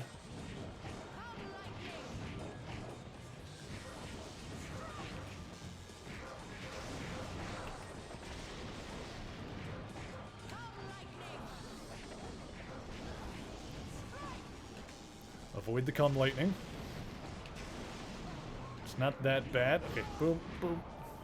Got one shot off on her that time. She's not really staying vulnerable long enough for me to get multiple shots off, but even if I get, you know, one shot off, I got my... Okay. Maybe I need to block this? Oh. Whoa. Oh! I understand now. She destroys the train car. That's what she did. Okay, so there was like a bunch of spots lighting up on the train there that I thought I just needed to like not be standing in those spots, but no, she destroys the entire train car. So I think when she does that, I just need to move forward to the next car. Okay, got it. Alright, now we're getting a little bit more interesting. Also, I'm pretty sure I keep my upgrade points, right? Do I? We'll see. I had 420-ish. Yeah, 675 now. Yeah. It's not a lot more, though. Honestly, like, the points that you get during levels is not really much compared to the bonus you get at the end of levels. few hits off there. Whoa, okay, I fell down. Oh, there we go. Thought I broke the game for a second there. It just had to decide that I died. That was weird. I managed to fall off the train. But at least we're keeping our points every time we die. At least there's that. Which is not a lot of points, but whatever. It's something. It's not all for nothing. It's just all for very little.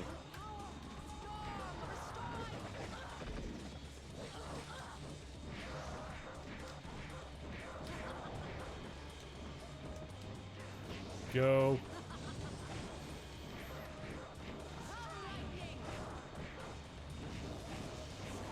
You guys need to die faster. There we go.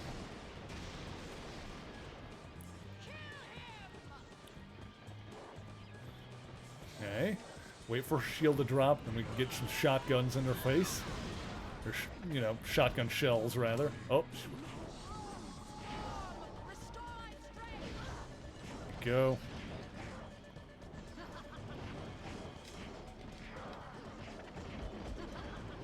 Not able to get a lot of shots off on her, but even if we can get like one into her face when she drops, then that's not bad.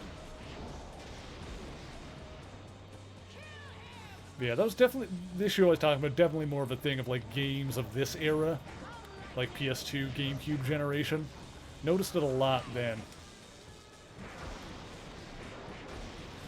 Oh god. It's more annoying in games that like don't have any subtitles.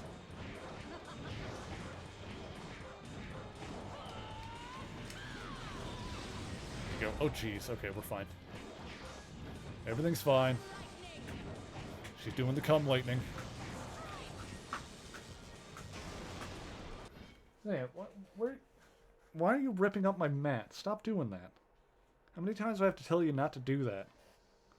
Little dingus, get out of there. Ugh, okay. Hang on, there's a map on the pause screen? Huh. Didn't even notice there was a map screen in this game. Okay. Back to game. Watch out for the cum lightning.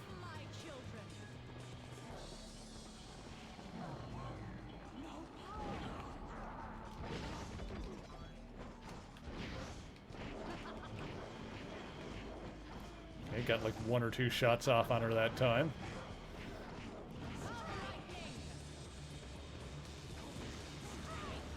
Take care of that one. Oh god. Oh jeez. Okay, we're fine. Cum lightning. Yeah, cats are gonna do what cats do. Usually he at least waits until I'm not looking to start clawing at my shit.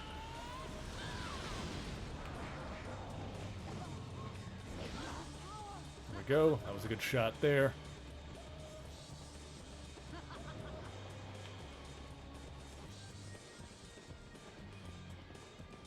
I don't think I can do anything while she's in the shield. Okay, here we go.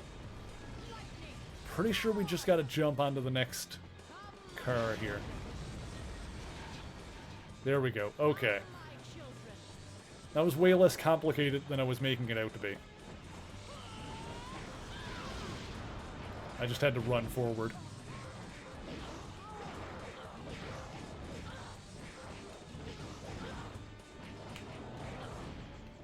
Got some good hits off on her that time. That was good. That worked.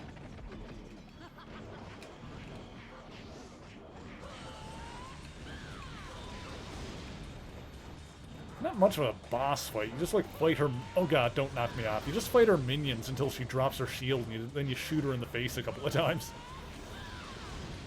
Jeez, don't knock me off.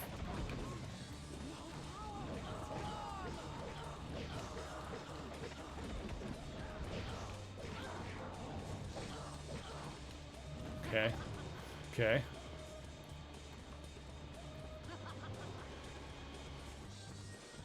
And what are we doing here? Come on. Alright, another train car is going down.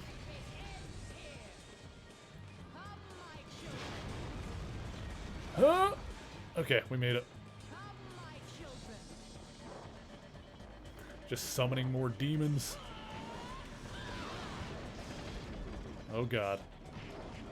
Yeah, we're doing this one now.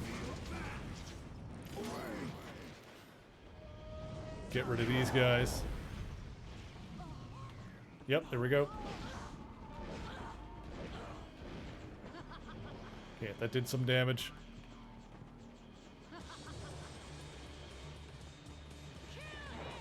Alright, here comes more dudes. Let's do this again.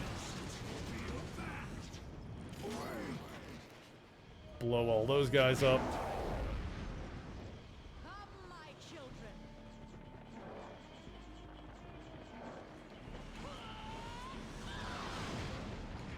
Just got more lightning going on. Oh, get her.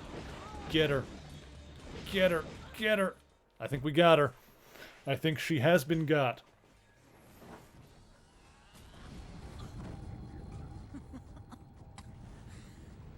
End of the line, Ghost Rider. Johnny survived the explosion. Unfortunately, so did some of Lilith's minions, the Lilin. They took The Lilin. Blackheart's rotten corpse. Time to wake up, Sleeping Beauty. Brought some help. This is Blade. Don't worry. His Blade bite's is- worse than his bark. Okay. Morning, Sunshine. He's gonna go fetch Blackheart's body for us. You got more pressing matters to attend to. Problems? Yeah, listen up. Blackout's hooked up with Death Watch and the Demon Ninjas. They hit the army base at Fort Nelson last night. And From there, they can set off Armageddon at the touch of a button. Blackout. I was hoping you'd do that. Blackout will die by my hands. Time to hit the road, ladies.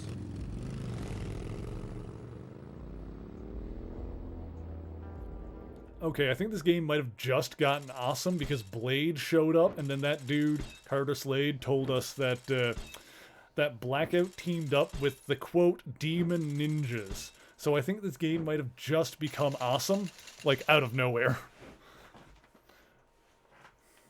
We'll see if it lives up to the promise of that. Excuse me.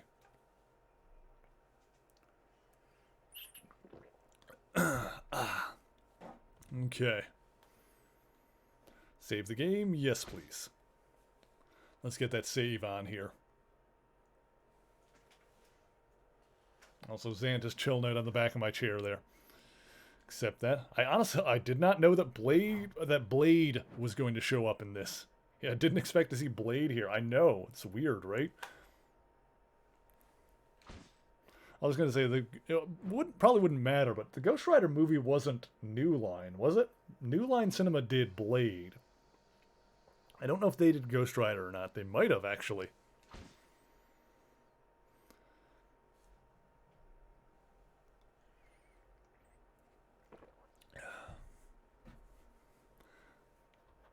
But hell yeah, let's get the Midnight Suns going in here.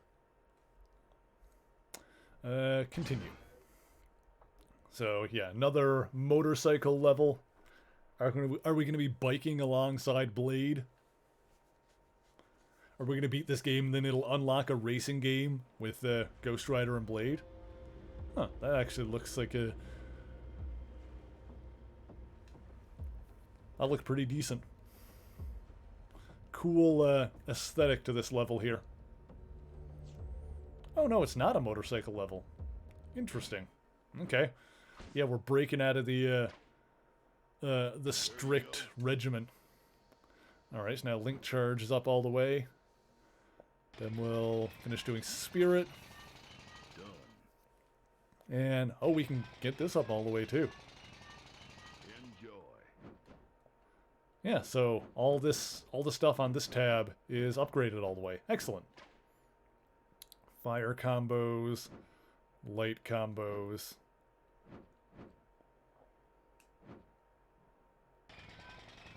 $200, sure. There you go. Enjoy. 2,000 for that one. Let's just get this one. There you go. Get this one. Cool. Got some combo stuff going on. I don't know if that's going to make any difference because I'm not going to worry about trying to do combos, but maybe I'll accidentally do some cool stuff. This is just like concept art and stuff. Movies. Comics. This kind of thing is neat. But it's probably just covers, honestly.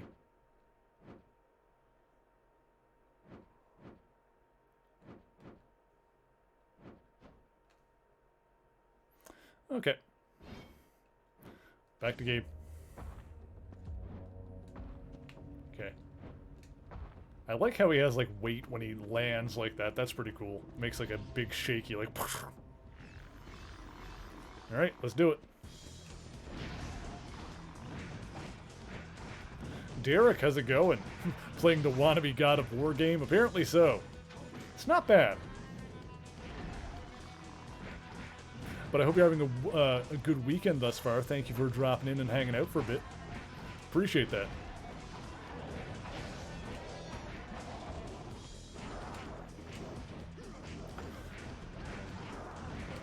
There we go. Sam, what are you doing? There you go. Get down, little nerd. Are you doing okay? What? All right, fine. Zand is here to say hello. Derek, thank you for the follow. I appreciate that. There we go. Yeah, not a bad game. We're only playing this on the easy difficulty setting because, well, honestly, I wasn't sure which one to pick because I didn't know how well this was going to play. We tried doing the first level on the regular difficulty, and then we died at the boss, and then it spawned us back at the beginning of the entire level. And I was like, oh, okay, if the checkpoints are going to be like this, we're putting it down to easy.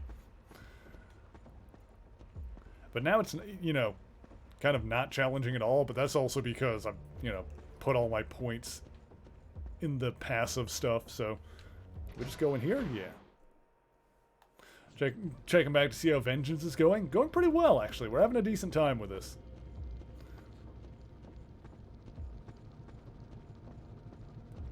But I mean, it's pretty, in terms of mechanics and stuff, it's pretty basic.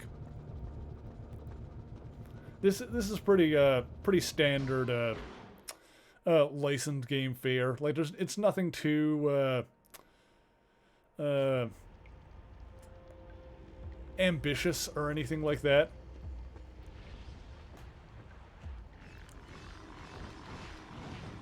But it's also not exactly terrible.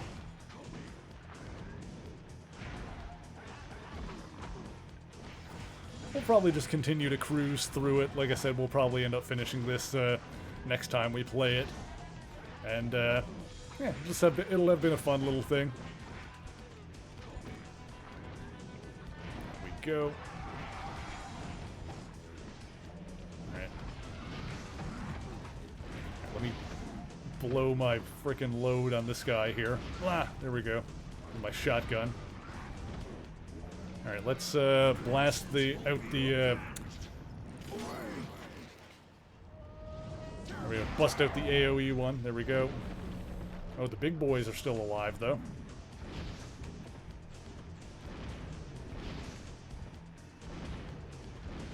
Got him. Gives you Devil May Cry vibes for some reason. Yeah, I can get that. That's a series that I haven't really played, though. I definitely want to play the Devil May Cry games at some point, especially since they've got the... Oh no, it's Ninja Gaiden that has the collection coming out on Switch, but I think Devil May Cry, you can get all of them on PS4 at this point. I guess these are the demon ninjas they mentioned. Cool.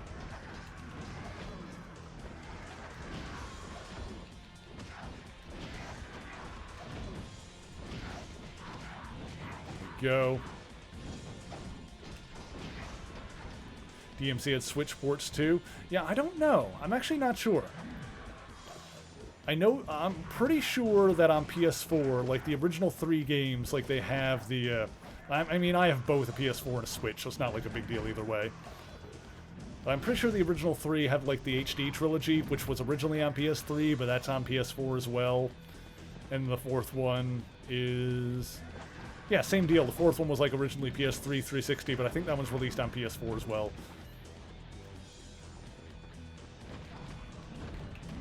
Oh god, hang on. Let me actually not die to this guy. Avoid his big smashy attacks. Oh, like that one, which I didn't avoid. Dang it. Can you be dead now? That would be really appreciated. There we go. Finish him! Finish him! But yeah, I don't know if the Devil May Cry games are on Switch or not. That would make sense. Sweet. Switch got the first 3 games? Nice. Yeah, I would probably get them on PS4 regardless, just to have all 4 of them on the same console. Oh, right, and 5 is out as well, which would also be PS4. Worry about that when I've got money. Can I go through here? Water, man. Okay. Yeah, so we got the Earth guy, so we could go through Earth barriers. We're probably going to need to do like the same with water and, you know, then probably fire and air. Oh, right. Oopsie. Yeah, give me my health back from the torch. Beautiful. But yeah, those are the Devil May Cry games are definitely on my radar as something that I want to get to, along with like a million other things. But you know, I'll try to get through the games that I've already bought first. That's the thing. It's like I see those games, I'm like, ooh, those look really cool. I want to play them. Oh, there's a shark over there. It's like they look really cool. I want to play them. I should probably play the games I already own first. Which is like half the point of me streaming at this point, is to, you know, work my way through some of my library.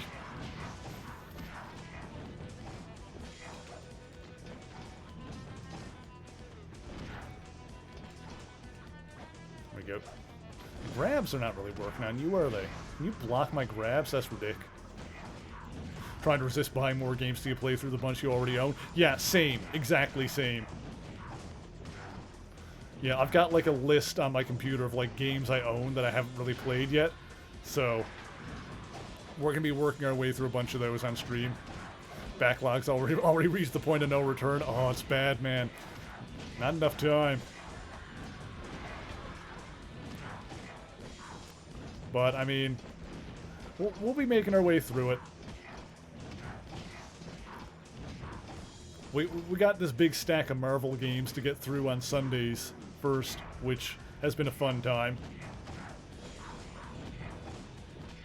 So yeah, Sundays for the foreseeable future, aside from the last day of the last stream of the month, which is going to be our demos and discount stream. We're going to be making our way through Marvel games. But once we run out of those, then yeah, I got some other stuff that I already own that we're going to be plowing through.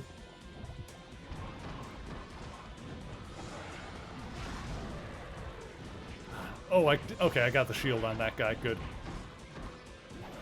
But yeah, and in the meantime, Saturdays are going to be some like old school 2D games and stuff like that. Mostly because I like streaming 2 games at once. I like having 2 series going on at the same time. But I don't want them to be, excuse me. I don't want the 2 games I'm playing at once to be like similar style or controls, because then I'll end up like getting confused between them. Not like terribly so, but like a little messed up on what the buttons are. Although, admittedly, for a while there, I was playing Breath of the Wild, Genshin Impact, and Kingdom Hearts at the same time, which was confusing, like going from game to game. I managed to do it for a while, but yeah, definitely got confusing. No turning back. Okay, that's where it came from. It got confusing when in each of those games it's a different button to swing your sword.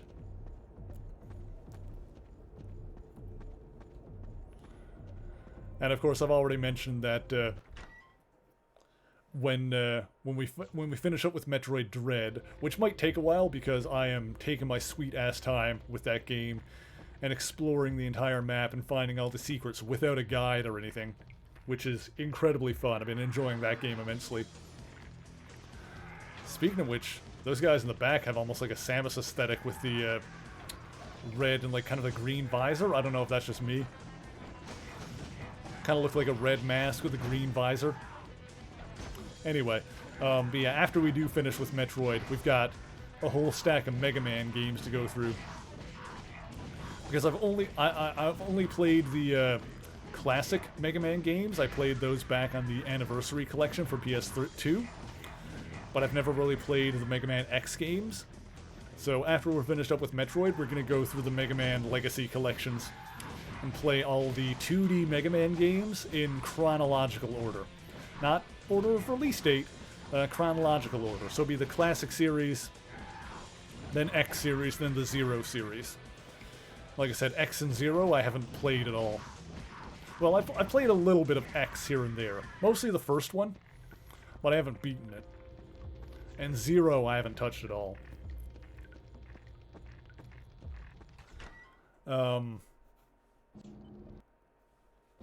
Yeah. Oh, also I was going to say, yeah, Mega Man and Bass is another one. Which, Mega Man and Bass is another 2D one that's not on the Legacy collections for some reason. But the Game Boy Advance port is on Wii U, and I have it that way. So we'll be throwing that one into the mix as well. And also Mega Man 11, which is a separate one, but yeah, that'll be in there too. Oh good, another elevator section. Really throwing another elevator level here. Well, I guess it only makes sense. They had an elevator level when we went after the Earth Boy, so now they're having one in the water level. At least there's no swimming in the water level. At least we're not doing water temple crap or anything like that. There's no water levels in the water level, if you know what I mean.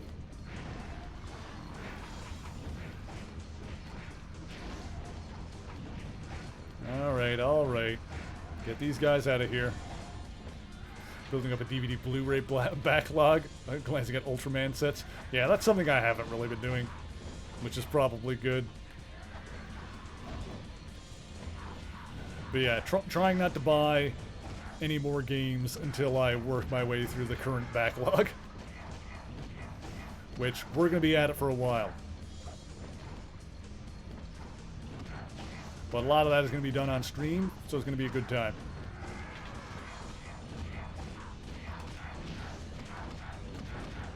Go. Kill you.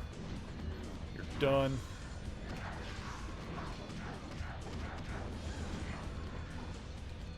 You're done. Okay. Alright, good. Good.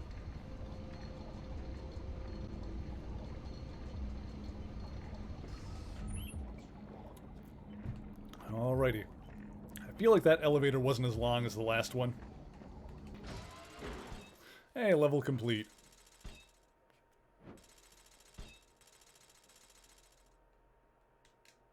Okay, save the game. Yep. Checking. And overwrite. And save there.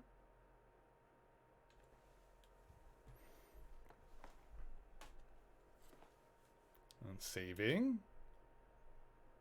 Beautiful. Alright, and it looks like the next level is going to be a motorcycle one, but I think we'll do that one when we pick up this game again in a couple of weeks. I think this is where we're going to end off for tonight. Whew. My throat is getting a little bit sore, and I'm going to get me some food inside my body. But we are going to continue this game at a later date. We'll probably finish it off. My understanding is that this game is not exceptionally long.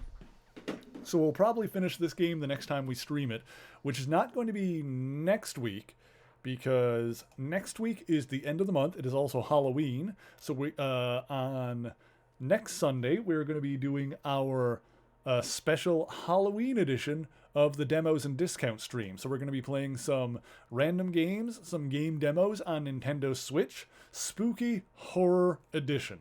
So that's what we're going to be doing on Halloween.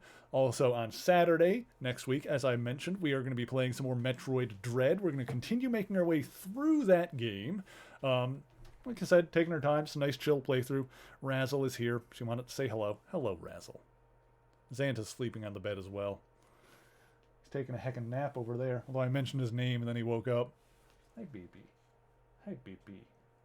Hey, baby. Yeah, so next week we'll play some more Metroid. On Sunday, we'll be doing the demos and discounts for Halloween. And the week after that, we'll continue this. This game will be continued another time. And yeah, we'll continue down the...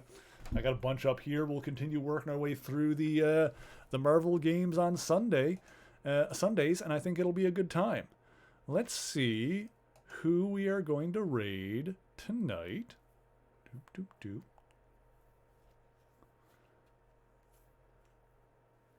doop. I think I'm going to send you guys over to Queen Pib. Queen Pib is playing some Yakuza Like a Dragon right now. She is a retro variety drag queen streamer. So if that sounds something that's interesting, then hang around for the raid. I'm going to put my raid command into the chat right here. If you would like to copy and paste that into the chat, so you can yell it when we get over there. If you are subscribed, it'll look like this. If you are not subbed, you can unlock those... Oh, hang on. I missed an E. Let me try that again. That was my bad, not Nightbots. There we go. So if you are subscribed, it'll look like that. If you are not subscribed, you can unlock those emotes with channel points, or you can just yell Merry Raid and use whichever similar emotes you would like to use. Stick around for the raid. We'll give you some extra channel points as well. And of course, yelling Merry Raid when we get in there makes me look super cool, so I appreciate anybody who does that. Also, be sure to check out the new video on the YouTube channel, all about the origin of Lady Hellbender.